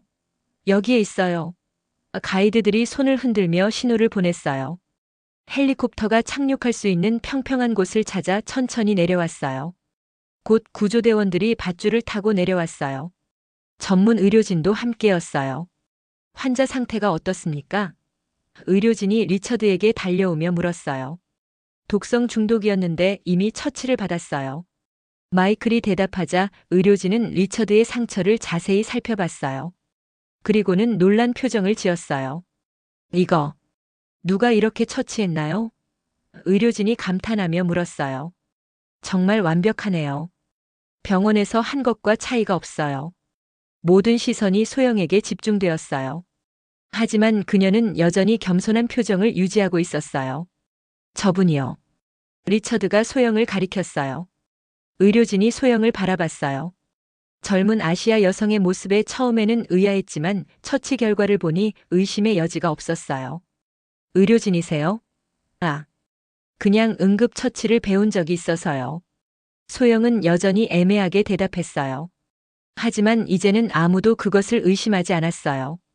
방금 전 목격한 일들 때문이었죠. 평범한 사람이 할 수 있는 일이 아니라는 걸 모두가 알고 있었거든요. 의료진이 리처드의 상태를 최종 확인한 후 말했어요. 정말 놀랍습니다. 야외에서 이렇게 완벽한 처치를 받다니. 독 제거부터 봉합까지 전문의 수준이에요. 그럼 괜찮다는 거죠? 네, 전혀 문제 없습니다. 오히려 병원 치료보다 더 나을 수도 있어요. 구조대원들이 리처드를 들것에 옮기며 말했어요. 다른 분들도 같이 가시겠어요? 가이드들은 고개를 저었어요. 저희는 괜찮아요. 장비도 정리해야 하고. 하지만 리처드는 소영을 바라봤어요. 당신도 같이 가시죠. 리처드가 간절하게 말했어요. 꼭 제대로 된 감사를 드리고 싶어요. 하지만 소영은 고개를 저었어요. 괜찮아요. 저는 여행을 계속해야 해서요. 하지만 정말 괜찮아요. 리처드는 아쉬운 표정을 지었어요. 하지만 소영의 의지를 꺾을 수는 없었어요. 그럼 연락처라도 알 수 있을까요? 필요 없어요. 소영이 단호하게 말했어요. 그냥 앞으로는 사람들을 겉모습으로 판단하지 마세요. 그 말에 리처드의 얼굴이 붉어졌어요. 자신의 행동을 완전히 깨달은 것이었죠. 정말 죄송했어요. 그리고 고마워요. 진심 어린 사과와 감사였어요. 평생 남을 무시하며 살아온 그가 처음으로 진심으로 고개를 숙인 순간이었어요. 헬리콥터가 떠난 후 사막은 다시 조용해졌어요. 소영은 혼자 남겨졌어요. 주변이 조용해지자 그제서야 긴장이 풀리는 것 같았어요. 방금 전까지 일어난 일들이 꿈 같았거든요. 뭔가 너무 많이 드러낸 것 같은데. 소영이 혼자 중얼거렸어요. 사실 방금 전 일은 그녀에게도 예상치 못한 일이었어요. 평소에는 자신의 능력을 숨기고 살았는데 생명이 위험한 상황에서는 본능적으로 몸이 움직여버린 것이었어요. 하지만 후회는 없었어요. 사람을 구한 거니까 잘한 일이었어요. 그리고 어쩌면 이것이 자신이 그토록 찾고 있던 답의 실마리일지도 모른다는 생각이 들었어요. 자신의 진짜 모습을 발견한 것 같았거든요. 바닥에는 여전히 두 동강난 거대한 방울뱀의 사체가 놓여 있었어요. 그것을 보니 방금 전 일이 정말 현실이었다는 걸 실감할 수 있었어요. 정말 내가 저런 일을 했구나. 소영이 자신의 손을 바라보며 중얼거렸어요. 이틀 후 소영이 라스베이거스 외곽의 작은 모텔에 머물고 있을 때였어요. 사막에서의 그 놀라운 사건 이후 그녀는 조용한 곳에서 마음을 정리하고 있었거든요. 방금 전 벌어진 일들이 아직도 믿어지지 않았어요. 자신도 몰랐던 능력이 그렇게 자연스럽게 나왔다는 게 신기하기도 하고 두렵기도 했어요. 똑똑똑. 갑자기 모텔 방 문을 두드리는 소리가 들려왔어요. 소영은 깜짝 놀랐어요. 미국에서 자신을 찾을 사람은 아무도 없었거든요. 누구세요? 안녕하세요, 박소영 씨. 잠깐 이야기할 시간이 있으실까요? 문 밖에서 들려온 목소리는 정중했지만 뭔가 중요한 일이 있다는 느낌이었어요. 문을 열어보니 정장을 입은 중년 남성이 서 있었어요. 키가 크고 단정한 인상이었는데 명함을 건네며 말했어요. 제임스 윌리엄스입니다. 매드테크 글로벌의 법무팀장을 맡고 있어요. 소영은 그 회사 이름을 들어본 적이 없었어요. 매드테크 글로벌이요? 네, 미국 서부 지역 최대 의료 장비 제조 회사입니다. 제임스가 설명했어요. 연 매출이 80억 달러가 넘는 기업이죠. 그런데 저희 회장님이 당신을 꼭 만나고 싶어 하신다고 하더군요. 소영의 마음이 복잡해졌어요. 역시 그냥 끝나지 않을 일이었구나 싶었거든요. 회장님이요? 혹시? 네, 맞습니다. 잭슨 리처드 회장님이세요. 제임스가 확인해주자 소영은 한숨을 쉬었어요. 사막에서 만난 그 오만한 남자가 그런 큰 회사의 회장이었다니. 그런데 왜 저를 찾으신 거죠? 자세한 건 회장님께서 직접 말씀하고 싶어 하십니다. 모텔 로비의 작은 카페에서 제임스와 마주 앉은 소영은 긴장을 감출 수 없었어요. 먼저 회장님의 근황을 알려드리겠습니다. 완전히 회복되셨어요. 병원에서도 당신의 응급처치가 완벽했다고 극찬했더군요. 다행이네요. 소영이 안도하며 말했어요. 그런데 회장님이 당신에 대해 조사를 해봤습니다. 제임스가 조심스럽게 말하자 소영의 표정이 굳어졌어요. 조사를요? 나쁜 의미가 아닙니다. 다만 당신의 경력이 정말 특별하다는 걸 알게 되었죠. 소영의 심장이 빨리 뛰기 시작했어요. 자신의 과거가 들켜버린 것 같았거든요. 박소영 씨 서울대학교 의과대학 수석 졸업. 그리고 그만하세요. 소영이 급하게 말을 끊었어요. 하지만 제임스는 계속했어요. 의과대학 졸업 후 특수부대 지원 과정도 수료하셨죠. 그것도 역시 수석으로. 더 이상 숨길 수 없다는 걸 소영도 깨달았어요. 그래서요? 그걸 알고 뭘 하시려는 거죠? 소영이 경계심을 드러내며 물었어요. 회장님이 당신 같은 분을 찾고 있었습니다. 무슨 뜻인지 모르겠어요. 의학 지식과 특수 훈련을 모두 받은 사람을요. 전 세계에서도 찾기 어려운 인재죠. 제임스가 태블릿을 꺼내 보여줬어요. 화면에는 매드테크 글로벌의 소개 자료가 나타났어요. 저희 회사는 의료 장비뿐만 아니라 전 세계 위험 지역에서 의료 구호 활동도 하고 있습니다. 사진들에는 아프리카, 중동, 남미의 분쟁 지역에서 활동하는 의료진들이 보였어요. 전쟁터나 재해 현장 같은 곳에서는 일반 의료진만으로는 한계가 있어요. 제임스가 설명을 계속했어요. 때로는 자신을 지킬 수 있는 능력도 필요하고 극한 상황에서도 침착하게 의료 행위를 할 수 있는 사람이 필요합니다. 소영은 점점 제임스의 말이 어디로 향하고 있는지 알 것 같았어요. 설마. 네, 맞습니다. 저희 특수의료팀의 팀장을 맡아주셨으면 합니다. 제임스의 제안에 소영은 잠시 말을 잃었어요. 전혀 예상하지 못한 제안이었거든요. 저는 아직 어리고 경험도 부족해요. 사막에서 보여주신 능력이 경험 부족의 결과일까요? 제임스가 또 다른 자료를 보여줬어요. 이건 저희 특수의료팀이 지난 5년간 구한 사람들의 기록입니다. 화면에는 수많은 사진과 통계가 나타났어요. 시리아 내전 지역에서 구출한 아이들, IT 지진 현장에서 치료받은 환자들, 아프리카 에볼라 발병 지역에서 생명을 건진 사람들. 소영은 자료를 보며 마음이 움직이는 걸 느꼈어요. 이 사람들은 모두 극한 상황에서 의료 처치를 받은 거였어요. 일반 의료진으로는 불가능했던 상황들이었죠. 하지만 왜 제게 이런 제안을 하시는 거죠?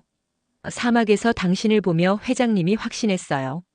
당신은 자신의 안전보다 다른 사람의 생명을 우선시하는 사람이라고. 그리고 무엇보다.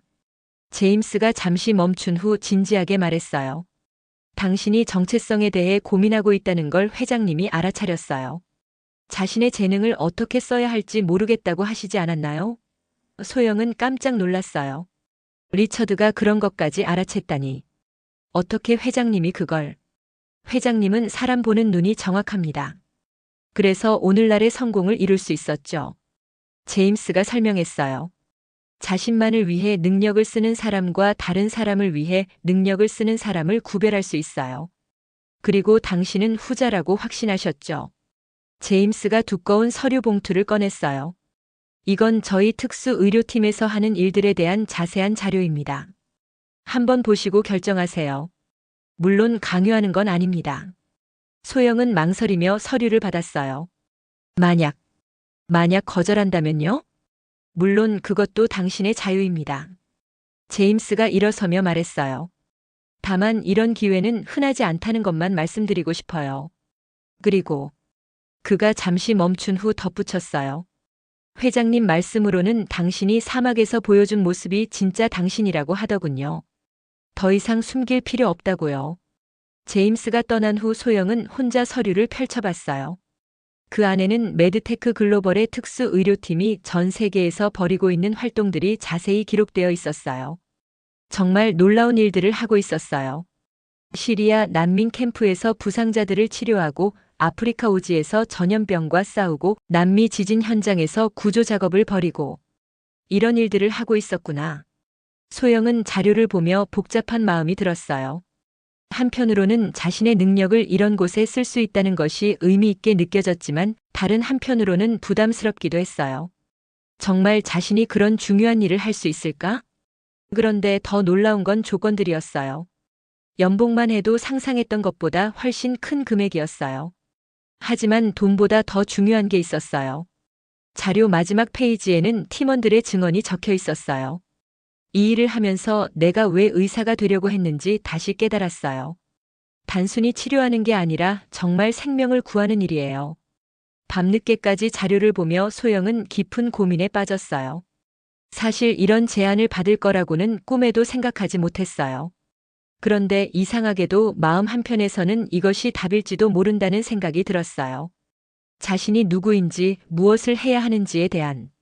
다음 날 오전 소영은 제임스에게 연락했어요. 회장님을 만나 뵙고 싶어요. 2시간 후 라스베이거스의 최고급 호텔 최상층 스위트룸에서 리처드와 다시 마주하게 되었어요. 사막에서 봤을 때와는 완전히 다른 모습이었어요.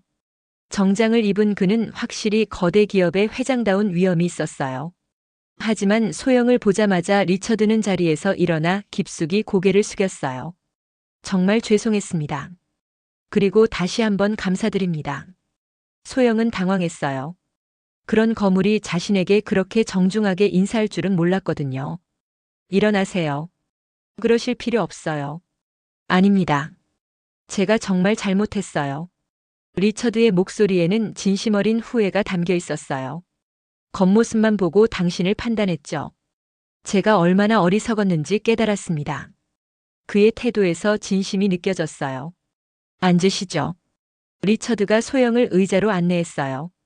먼저 제 소개를 제대로 하겠습니다. 저는 매드테크 글로벌의 창업주이자 회장인 잭슨 리처드입니다. 창업주시라고요? 네, 25년 전 작은 의료기기 수리점에서 시작했어요. 리처드가 자신의 이야기를 들려주기 시작했어요. 제가 20대였을 때 아버지가 심장병으로 돌아가셨어요. 그때 병원의 의료 장비가 고장나서 제때 치료를 받지 못했거든요. 그의 목소리에 감정이 담겨 있었어요. 그때 다짐했죠. 더 좋은 의료 장비를 만들어서 그런 일이 다시는 일어나지 않게 하겠다고. 그래서 의료 장비 사업을 시작하신 거군요. 네, 처음에는 정말 힘들었어요. 기술도 부족하고 자금도 없었죠. 하지만 포기하지 않았어요. 리처드의 이야기에 소영은 집중했어요. 사막에서 만난 오만한 모습과는 완전히 다른 면이었거든요. 그런데 회사가 커지면서 저도 모르게 변했어요. 리처드가 솔직하게 털어놓았어요. 성공에 취해서 다른 사람들을 무시하게 되었죠. 특히 젊은 사람들이나 여성들을 얕잡아 보는 버릇이 생겼어요. 그의 고백에 소영은 의외라는 생각이 들었어요. 하지만 당신을 만나면서 깨달았어요. 진짜 실력은 나이나 성별과는 상관없다는 걸요. 리처드가 소영을 바라보며 말했어요. 그리고 무엇보다 당신이 보여준 것은 단순한 실력이 아니었어요. 다른 사람을 위해 자신을 희생할 수 있는 마음이었죠. 과찬이세요. 과찬이 아닙니다. 리처드가 단호하게 말했어요. 제가 당신을 그렇게 무시했는데도 목숨을 구해주셨잖아요. 그런 사람이 얼마나 될까요? 소영은 할 말을 잃었어요. 그냥 당연한 일을 했을 뿐이에요. 그 당연한 일을 할 수 있는 사람이 당신 같은 분이에요. 리처드가 태블릿을 켜며 말했어요. 이걸 보세요. 화면에는 매드테크 글로벌의 특수 의료팀이 활동하는 영상들이 나타났어요. 이 팀원들도 모두 당신처럼 특별한 사람들이에요. 영상 속에는 정말 대단한 사람들이 나와 있었어요. 전직 군의관, 응급의학과 전문의, 구조대 출신 간호사. 모두 최고 수준의 전문가들이었어요. 와, 정말 대단한 분들이네요. 당신도 이런 분들과 함께 일할 수 있어요. 하지만 저는 경험은 쌓으면 돼요. 중요한 건 마음가짐이에요. 리처드가 말을 이었어요. 그리고 당신이 사막에서 보여준 건 이미 최고 수준의 실력이었어요. 경험 부족이 아니라 겸손함이었죠. 리처드가 또 다른 자료를 보여줬어요. 이건 저희가 지난해 구한 사람들의 통계예요. 정말 놀라운 숫자들이었어요. 12,000명이 넘는 사람들이 저희 팀 덕분에 생명을 구했어요. 그 중에는 어린아이들도 많고요. 사진들을 보며 소영의 마음이 움직였어요.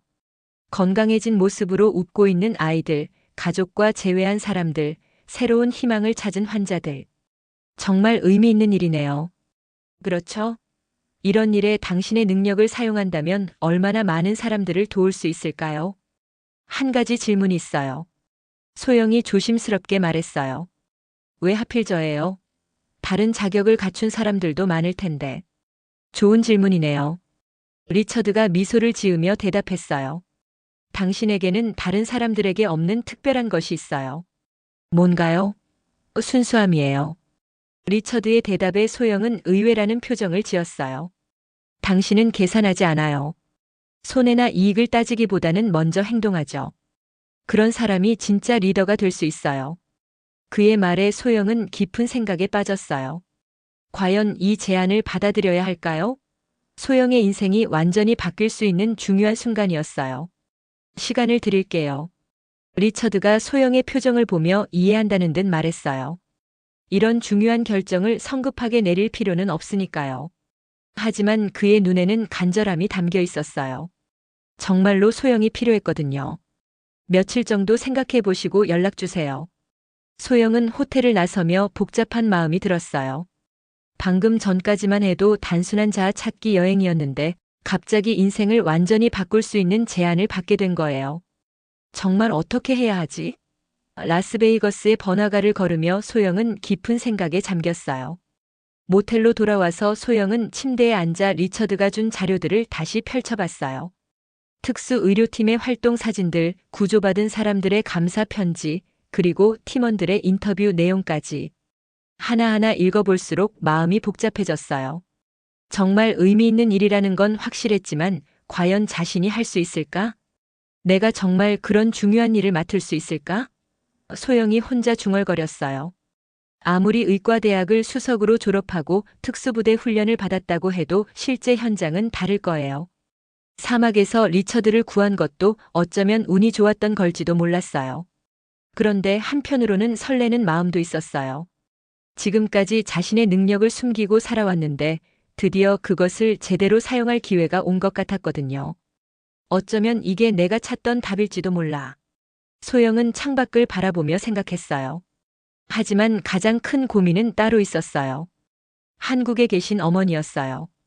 벌써 미국 여행만으로도 걱정을 끼쳐드렸는데 이제 전 세계 위험 지역을 다니는 일을 한다고 하면 어떻게 생각하실까? 엄마는 분명히 반대하실 거야. 소영이 한숨을 쉬었어요. 그날 밤 소영은 한국에 있는 어머니에게 전화를 걸었어요. 시차 때문에 한국은 낮이었어요. 지은아, 잘 지내고 있니? 어머니의 반가운 목소리가 들려왔어요. 네, 엄마. 잘 지내고 있어요. 여행은 재미있어? 혹시 다친 곳은 없고? 엄마 말씀드릴 게 있어요. 소영이 조심스럽게 꺼냈어요. 무슨 일이야? 혹시 무슨 문제라도 생겼니? 어머니의 목소리에 걱정이 섞였어요. 문제는 아니고 좋은 기회가 생겼어요. 소영은 천천히 지난 며칠간 있었던 일들을 설명했어요. 물론 방울뱀을 맨손으로 찢었다는 부분은 빼고 말이에요. 그냥 응급처치로 사람을 구했더니 좋은 제안을 받게 되었다고만 했어요. 그래, 우리 지은이가 또 누군가를 도왔구나. 어머니는 자랑스러워 하시는 것 같았어요. 그런데 그 일이 좀 위험할 수도 있어요. 소영이 조심스럽게 말했어요. 전 세계 분쟁 지역이나 재해 현장에서 의료 구호 활동을 하는 거거든요. 전화 너머로 잠시 침묵이 흘렀어요. 어머니가 생각하고 계시는 것 같았어요. 지은아. 어머니의 목소리가 조금 떨렸어요. 그게 정말 내가 하고 싶은 일이니? 글쎄요. 아직 확실하지는 않아요.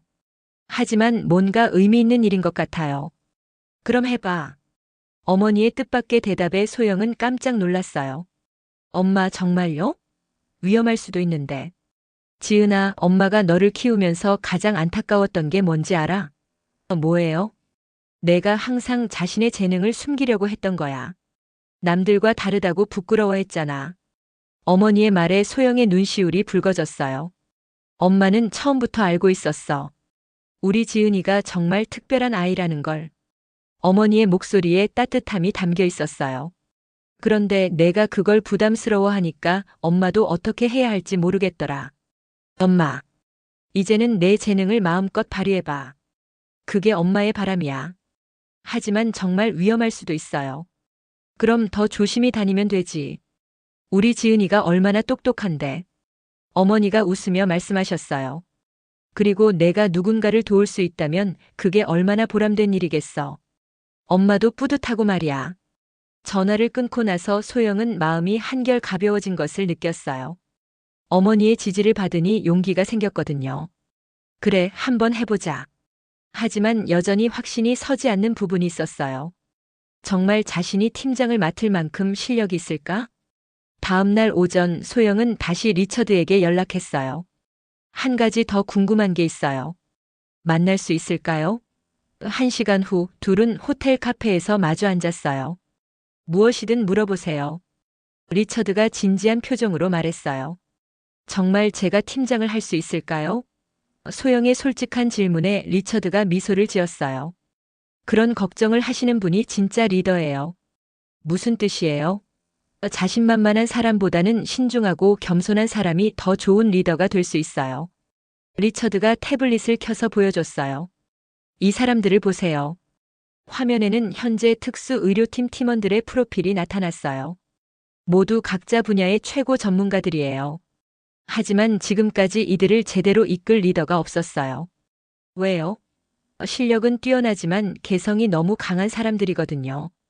리처드가 설명했어요. 군인 출신 의사, 간호사. 모두 자기 방식이 최고라고 생각해요. 그런 사람들을 하나로 묶을 리더가 필요했어요. 그런데 저는 나이도 어리고. 나이는 문제가 아니에요. 중요한 건 실력과 인품이죠. 리처드가 단호하게 말했어요. 사막에서 당신을 보며 확신했어요. 이 사람이라면 팀원들을 하나로 만들 수 있을 거라고. 하지만 실전 경험이 부족해요. 그래서 처음부터 혼자 보내는 게 아니에요. 리처드가 또 다른 자료를 보여줬어요. 처음 6개월은 경험 많은 부팀장과 함께 활동하게 될 거예요. 그분이 모든 걸 가르쳐 드릴 거고요. 소영은 그 부팀장의 프로필을 봤어요. 마이클 톰슨이라는 사람이었는데 15년간 군의관으로 활동하다가 민간으로 나온 베테랑이었어요. 이분이 도와주신다면 네, 걱정하실 필요 없어요. 마이클은 정말 훌륭한 사람이에요. 그리고 또 하나. 리처드가 진지하게 말했어요. 이 일을 하면서 당신 자신에 대해서도 더 많은 걸 알게 될 거예요. 지금까지 숨겨온 능력들을 마음껏 발휘할 수 있을 테니까요. 그의 말에 소영은 고개를 끄덕였어요. 마지막으로 하나만 더 물어볼게요. 소영이 말했어요. 만약 제가 실패하면요? 실패? 리처드가 의외라는 표정을 지었어요. 당신이 실패할 거라고 생각하지 않아요. 하지만 만약 그런 일이 생긴다면 그가 잠시 생각한 후 말했어요. 그때는 다른 길을 찾으면 되죠. 인생에 완벽한 선택은 없어요. 중요한 건 도전해보는 거예요. 리처드의 말에 소영은 마음이 정해지는 것을 느꼈어요. 그리고 당신 같은 사람이 포기한다면 누가 이 일을 하겠어요? 소영은 잠시 침묵했어요. 마음속으로 지난 23년간의 인생을 되돌아봤어요. 항상 남들과 다르다는 이유로 자신을 숨기고 살았던 시간들. 특별하다는 말이 부담스러워서 평범하게 살려고 노력했던 날들. 하지만 결국 자신의 본성을 숨길 수는 없었어요. 알겠어요. 소영이 천천히 말했어요. 해보겠어요. 리처드의 얼굴이 환해졌어요. 정말요? 네, 하지만 조건이 있어요. 무엇이든 들어보겠습니다. 저를 특별하게 대하지 마세요. 그냥 팀의 일원으로 봐주세요. 리처드가 웃으며 고개를 끄덕였어요. 물론이죠. 하지만 실력만큼은 인정받을 각오는 하셔야 해요. 소영도 처음으로 환한 미소를 지었어요. 최선을 다하겠어요. 그럼 언제부터 시작할까요? 한 달 후에 첫 임무가 있어요. 리처드가 스케줄을 확인하며 말했어요. 남미 페루의 지진 피해 지역에서 구호 활동을 할 예정입니다. 한 달이면 준비할 시간이 충분하네요. 그 전에 팀원들과 만나보시는 게 좋겠어요. 리처드가 또 다른 자료를 보여줬어요. 특수의료팀 구성원들의 상세한 프로필이었어요. 모두 당신처럼 특별한 경력을 가진 사람들이거든요. 정말 대단한 사람들이었어요. 전직 해군 의무병, 응급의학과 전문의, 구조대 출신 간호사. 처음엔 부담스러우실 수도 있어요. 리처드가 솔직하게 말했어요. 하지만 금방 적응하실 거예요. 모두 좋은 사람들이거든요. 열심히 하겠습니다. 그리고 무엇보다 리처드가 소영의 손을 잡으며 말했어요. 당신 자신을 믿으세요. 사막에서 보여준 그 모습이 진짜 당신이에요. 그의 말에 소영은 고개를 끄덕였어요. 이제 더 이상 숨길 필요 없어요. 당신의 재능으로 얼마나 많은 사람들을 도울 수 있는지 보여주세요. 그날 오후 소영은 혼자 라스베이거스 외곽을 걸으며 생각했어요. 드디어 자신의 길을 찾은 것 같았어요. 물론 쉽지 않을 거예요. 하지만 그래도 해보고 싶었어요. 자신의 능력을 진짜로 필요로 하는 곳에서 일하는 거 말이에요. 이제 정말 새로운 시작이구나. 소영이 석양을 바라보며 중얼거렸어요. 사막 너머로 해가 지고 있었어요. 마치 지금까지의 자신에게 작별을 고하는 것 같았어요. 앞으로 어떤 일이 기다리고 있을까? 그날 밤 소영은 어머니에게 다시 전화를 걸었어요. 엄마 결정했어요. 그래? 어떻게? 하기로 했어요. 엄마 말씀이 맞아요. 이제는 제 재능을 숨기지 않을래요. 잘했어, 우리 지은이. 엄마가 정말 자랑스러워. 엄마 고마워요. 지금까지 저를 이해해 주셔서. 고맙긴 엄마가 더 고마워. 이제 내가 진짜 하고 싶은 일을 찾았으니까. 어머니의 목소리에 기쁨이 가득했어요. 조심히 다니고 자주 연락해. 네, 엄마. 사랑해요. 전화를 끊고 나서 소영은 창밖의 별들을 바라봤어요. 내일부터는 정말 새로운 인생이 시작될 거예요. 두렵기도 하고 설레기도 했어요. 하지만 무엇보다 자신감이 들었어요. 드디어 자신이 누구인지 무엇을 해야 하는지 알게 되었으니까요. 박소영, 이제 진짜 내 인생을 살아봐. 소영이 거울 속 자신에게 말했어요. 그 눈빛에는 확신이 가득했어요. 더 이상 방황하지 않을 거예요. 자신의 길을 찾았으니까요. 한 달 후 2024년 8월 15일 페루 리마 공항에 한 대의 전세기가 착륙했어요. 메드테크 글로벌의 특수 의료팀이 탄 비행기였죠. 소영은 창가 좌석에서 아래를 내려다봤어요. 지진으로 피해를 입은 도시들이 보였어요. 건물들이 무너지고 도로가 갈라진 참혹한 모습이었어요. 팀장님 준비되셨나요? 부팀장 마이클 톰슨이 소영에게 다가와 말했어요. 50대 초반의 마이클은 15년간 군의관으로 활동했던 베테랑이었어요. 처음에는 23살의 젊은 여성이 팀장이 된다고 했을 때 의심스러워했어요. 하지만 리처드 회장으로부터 사막에서의 이야기를 듣고 나서는 완전히 마음을 바꿨죠. 네, 준비됐어요. 소영이 차분하게 대답했어요. 한 달 동안 집중적인 훈련을 받았거든요. 팀 관리법, 현장 상황 판단, 국제 구호 활동 매뉴얼까지. 머리가 터질 것 같을 정도로 공부했어요. 하지만 이론과 실전은 다르다는 걸 소영도 알고 있었어요. 비행기에서 내리자마자 페루 정부 관계자들이 마중을 나왔어요. 메드테크 글로벌 팀을 환영합니다. 페루 보건부 장관이 소영과 악수를 나누며 말했어요. 이분이 팀장이신가요? 장관이 소영의 젊은 나이에 놀라는 표정을 지었어요. 네, 박소영입니다. 정말 젊으시네요. 하지만 리처드 회장님께서 최고의 인재라고 하시더군요. 장관이 미소를 지으며 말했어요. 현재 상황을 브리핑해 드리겠습니다. 지진은 사흘 전에 발생했어요. 규모 7.8의 강진이었죠. 수도 리마에서 남쪽으로 200km 떨어진 산간 지역이 가장 피해가 심했어요. 사망자가 현재까지 300명, 부상자가 2,000명이 넘습니다. 장관이 심각한 표정으로 설명했어요. 그런데 가장 큰 문제는 산간 마을들과 연결이 끊어진 거예요. 도로가 무너져서 구조대가 들어갈 수 없어요. 헬리콥터는요? 소영이 물었어요. 날씨가 좋지 않아서 비행이 어려운 상황입니다. 소영은 지도를 보며 상황을 파악했어요. 정말 어려운 조건이었어요. 도로는 끊어지고 하늘길도 막혔어요. 하지만 그런 곳에 사람들이 고립되어 있었어요.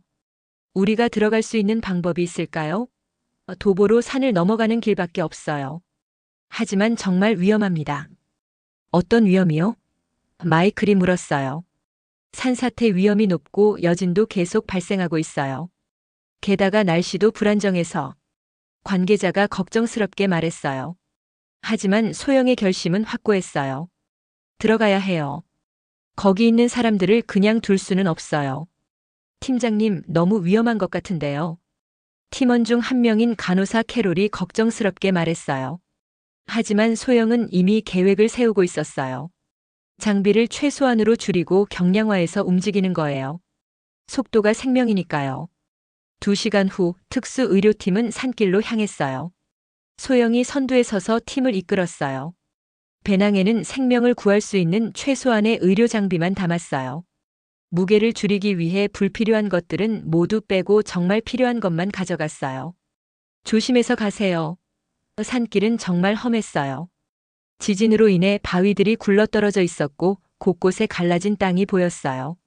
한 발 잘못 디디면 절벽 아래로 떨어질 수 있는 위험한 길이었어요. 하지만 소영은 특수부대 훈련을 받을 때 이런 험한 길을 다녀본 경험이 있었어요. 팀장님 정말 대단하네요. 팀원들이 소영의 앞서가는 모습을 보며 감탄했어요. 어떤 길이 안전한지 정확히 판단하고 위험한 구간에서는 안전한 루트를 찾아내는 능력이 뛰어났거든요. 이쪽으로 오세요. 이 길이 더 안전해요. 3시간을 걸어 올라간 끝에 드디어 첫 번째 마을에 도착했어요. 하지만 그곳의 모습은 참혹했어요. 대부분의 집들이 무너져 있었고 사람들은 천막이나 임시 텐트에서 지내고 있었어요. 도와주세요. 마을 사람들이 소영 일행을 보자 달려왔어요. 여기 부상자가 몇 명이나 되나요? 소영이 마을 이장에게 물었어요. 20명 정도 됩니다. 그런데 가장 심한 사람은? 이장이 한 텐트를 가리켰어요. 임신한 여성인데 진통이 시작됐어요. 하지만 아기가 나오지 않아서 소영은 급하게 그 텐트로 달려갔어요. 안에는 20대 후반으로 보이는 여성이 고통스러워하며 누워 있었어요. 임신부의 얼굴은 창백했고 식은땀이 흘러내리고 있었어요. 소영이 빠르게 상태를 확인해 보니 정말 위험한 상황이었어요. 여가예요. 소영이 마이클에게 말했어요. 아기가 거꾸로 나오려고 해요. 이 상황에서? 마이클도 당황했어요. 여가 분만은 정상 분만보다 훨씬 복잡하고 위험했거든요. 게다가 지금 상황은 산속 텐트였어요. 제대로 된 의료시설이 전혀 없었죠. 수술실로 옮겨야 하는 거 아니에요? 캐롤이 물었어요. 시간이 없어요. 지금 당장 처치하지 않으면 산모와 아기 모두 위험해요. 소영이 단호하게 말했어요.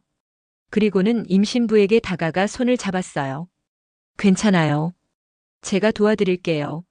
정말 괜찮을까요? 임신부가 불안해하며 물었어요. 믿어보세요. 최선을 다하겠어요. 소영의 목소리에는 확신이 담겨 있었어요. 그 확신이 임신부에게도 전해졌는지 조금 안정되는 것 같았어요. 소영은 팀원들에게 지시했어요. 멸균포를 깔고 조명을 최대한 밝게 해주세요. 그리고 필요한 기구들을 준비하고요. 모든 것이 빠르게 준비되었어요. 팀원들도 소영의 지시에 따라 완벽하게 움직였어요. 지금부터 시작할게요.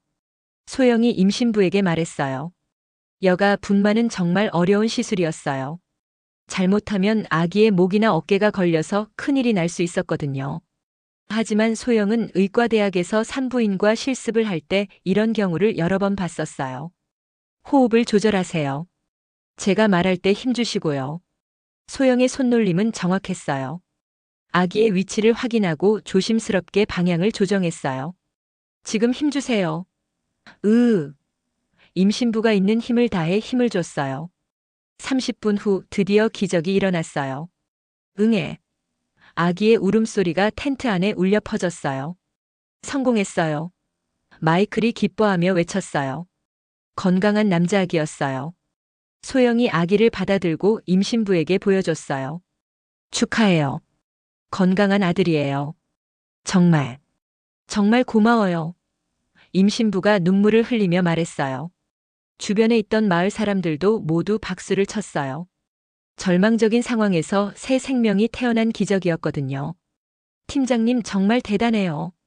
팀원들도 감탄했어요. 하지만 소영의 일은 거기서 끝나지 않았어요. 마을에는 다른 부상자들도 많았거든요. 이제 다른 환자들을 돌봐야 해요. 소영이 팀원들을 이끌고 다음 환자에게로 갔어요. 다리가 부러진 할아버지, 머리를 다친 아이, 화상을 입은 아주머니까지 하나하나 정성껏 치료했어요. 소영의 실력은 정말 뛰어났어요. 어떤 상처든 정확하게 진단하고 적절한 치료를 했어요. 팀원들도 처음에는 젊은 팀장을 의심했지만 이제는 완전히 믿고 따르게 되었어요. 다음 마을로 가야 해요.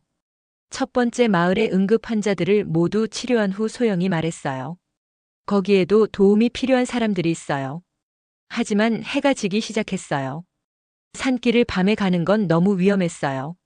오늘 밤은 여기서 쉬고 내일 아침 일찍 출발하는 게 어떨까요? 마이케이 제안했어요. 아니에요. 지금 가야 해요. 소영이 단호하게 말했어요. 시간이 지날수록 더 많은 사람들이 위험해져요. 마을 사람들이 길 안내를 해준다고 나섰어요. 우리가 안내해 드릴게요. 이 산길은 우리가 제일 잘 알거든요. 횃불을 들고 앞서가는 마을 사람들을 따라 소영 일행은 다시 산길에 올랐어요. 2시간을 더 걸어 두 번째 마을에 도착했을 때는 밤 9시가 넘어 있었어요. 이곳의 상황은 더욱 심각했어요.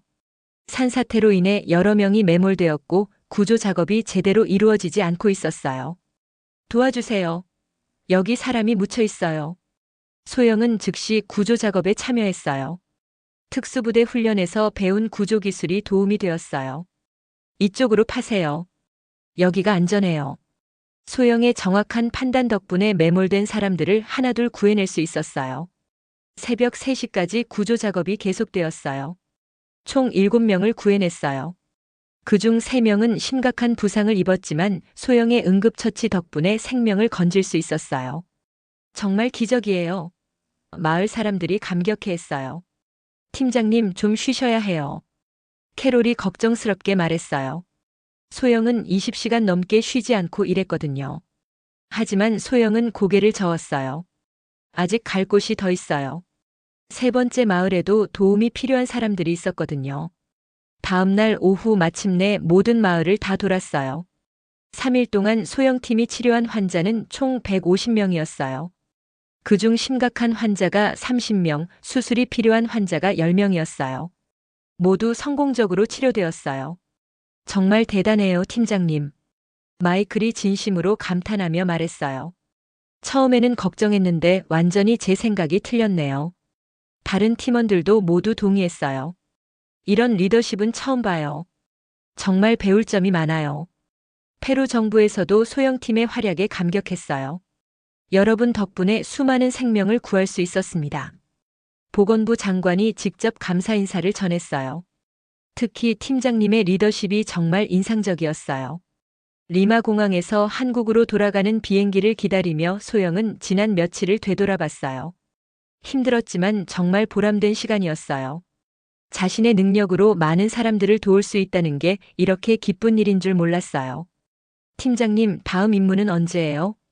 팀원들이 벌써 다음을 기대하며 물었어요. 한 달 후에 아프리카 케냐에 갈 예정이에요.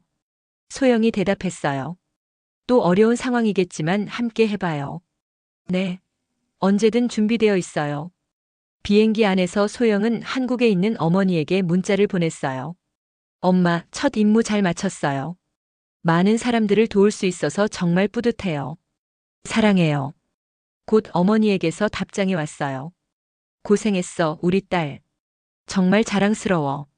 몸 조심하고 건강하게 돌아와. 창밖으로 구름 위의 세상이 펼쳐졌어요. 어디선가 또 자신을 기다리는 사람들이 있겠죠. 그 생각만으로도 소영의 가슴이 뛰었어요. 이제 자신이 누구인지 무엇을 해야 하는지 확실히 알았어요. 자신은 사람을 구하는 사람이었어요. 그리고 그 일을 평생 계속하고 싶었어요. 시간이 흐른 가을.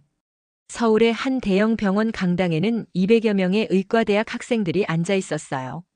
모두 진지한 표정으로 무대를 바라보고 있었습니다. 오늘의 특별 강연자를 기다리고 있었거든요. 다음 연사를 소개하겠습니다. 사회자가 마이크를 잡고 말했어요. 현재 메드테크 글로벌 국제의료구조단 총괄 책임자이시며 지난 5년간 전 세계 40여 개국에서 10만 명 이상의 생명을 구하신 박소영 박사님입니다. 우렁찬 박수가 터져 나왔어요. 무대에 오른 소영은 이제 완전히 달라진 모습이었어요. 28살이 된 그녀는 자신감 넘치는 표정과 당당한 자세를 보였어요. 무엇보다 눈빛이 완전히 달랐어요. 더 이상 자신을 숨기려 하지 않는 확신에 찬 눈빛이었거든요. 안녕하세요. 오늘 이 자리에 와주신 예비 의사 선생님들 정말 반갑습니다. 소영의 목소리에는 따뜻함과 동시에 강인함이 담겨 있었어요. 5년간 전 세계 위험 지역을 다니며 수많은 생명을 구해온 경험이 그녀를 성숙하게 만들었거든요. 여러분께 하나의 질문을 던지고 싶어요. 의사가 되려는 이유가 무엇인가요? 몇몇 학생들이 손을 들었어요. 환자들을 치료하고 싶어서요. 사회에 기여하고 싶어서입니다. 가족이 아픈 경험이 있어서 의사가 되고 싶었어요. 모두 진심이 담긴 대답들이었어요. 소영은 고개를 끄덕이며 미소를 지었어요. 모두 훌륭한 이유들이네요. 저도 처음에는 비슷한 생각이었어요. 그녀는 잠시 과거를 회상하며 말했어요. 하지만 어느 순간 깨달았죠. 진짜 중요한 건 내가 무엇을 할 수 있느냐가 아니라 누구를 위해 그 능력을 사용하느냐라는 거예요. 강당이 조용해졌어요. 학생들이 소영의 말에 집중하고 있었거든요. 5년 전 저는 정체성 고민으로 미국 여행을 떠났어요. 의과대학을 수석으로 졸업하고 특수부대 훈련까지 받았지만 정작 제가 누구인지 몰랐거든요. 학생들이 더욱 집중했어요. 그때 한 가지 사건이 제 인생을 완전히 바꿔놓았습니다. 소영은 그날의 이야기를 들려주기 시작했어요. 네바다 사막에서 만난 오만한 기업가, 선인장 독과 전갈독에 중독된 응급 상황, 그리고 거대한 방울뱀과의 대결까지. 물론 너무 과격한 부분은 순화해서 이야기했지만요. 그날 저는 깨달았어요. 제가 가진 특별한 능력이 부담이 아니라 축복이라는 거예요. 그리고 그 축복을 혼자만 간직할 게 아니라 세상과 나눠야 한다는 거였어요. 한 학생이 손을 들었어요. 박사님, 처음에 무서우지 않으셨어요? 그런 위험한 곳에서 일하는 게요? 물론 무서웠어요. 지금도 때로는 무섭습니다. 소영이 솔직하게 대답했어요. 하지만 무서움보다 더 큰 게 있어요. 제가 도움을 주지 않으면 죽을 수도 있는 사람들이 있다는 책임감이요. 그녀의 말에 강당이 다시 조용해졌어요. 그럼 후회한 적은 없으세요? 다른 학생이 물었어요. 한 번도 없어요. 오히려 그 선택이 제 인생 최고의 결정이었다고 생각해요. 소영은 잠시 멈춘 후 계속 말했어요. 여러분도 언젠가는 선택의 순간이 올 거예요. 안전하고 편안한 길과 어렵지만 의미 있는 길 사이에서 말이죠. 그때 기억하세요. 여러분이 의사가 되려는 진짜 이유를요. 소영의 말에 강당의 박수가 터져 나왔어요. 학생들의 눈에는 감동과 함께 새로운 다짐이 보였어요. 제가 지난 5년간 만난 사람들의 이야기를 조금 들려드릴게요. 소영은 태블릿을 켜서 사진들을 보여줬어요. 시리아 난민 캠프에서 구한 아이들, 아프리카 에볼라 발병 지역에서 치료받은 환자들, 남미 지진 현장에서 새로 태어난 아기들. 이 모든 분들이 저에게 진짜 의사가 무엇인지 가르쳐 주셨어요. 의사는 단순히 병을 고치는 사람이 아니에요. 절망 속에서 희망을 찾아주는 사람이에요. 죽음 앞에서 생명을 지켜주는 사람이고요. 소영의 목소리에 깊은 울림이 있었어요. 그리고 무엇보다 자신의 능력을 다른 사람을 위해 기꺼이 내어줄 수 있는 사람이에요. 강연이 끝난 후 소영은 로비에서 한 명의 특별한 손님을 만났어요. 바로 잭슨 리처드였어요.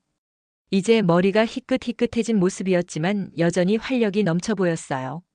소영, 정말 오랜만이야. 리처드 씨, 언제 한국에 오셨어요? 어제 도착했어. 당신 강연을 꼭 보고 싶었거든. 둘은 근처 카페에 앉았어요. 정말 훌륭했어.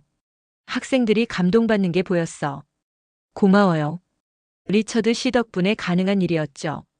아니야, 모든 건 당신 자신의 노력이었어. 리처드가 진심 어린 표정으로 말했어요. 그런데 하나 궁금한 게 있어. 그때 사막에서 정말로 후회 없이 나를 구했나? 소영이 웃었어요. 물론이죠. 그때의 선택이 지금의 저를 만들었으니까요. 정말 대단해. 나 같으면 그러지 못했을 텐데. 아니에요. 리처드 씨도 그랬을 거예요.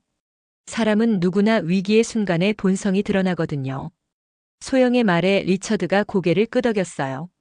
당신을 만난 게 내 인생 최고의 행운이었어. 덕분에 더 나은 사람이 될 수 있었거든. 저야말로요. 리처드 씨가 아니었다면 지금도 정체성 고민 속에서 헤매고 있었을 거예요. 둘은 잠시 조용히 커피를 마셨어요. 5년 전 그 사막에서의 만남이 두 사람 모두의 인생을 바꿔놓았다는 것을 새삼 실감했어요. 앞으로 계획은 어떻게 되나? 리처드가 물었어요.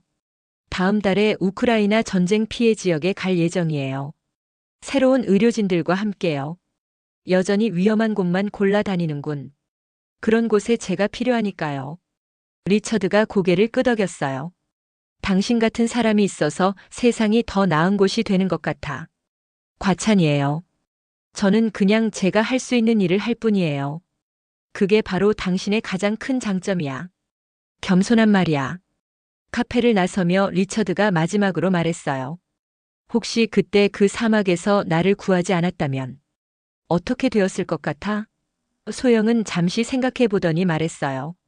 아마 다른 방식으로라도 이 길을 찾았을 것 같아요.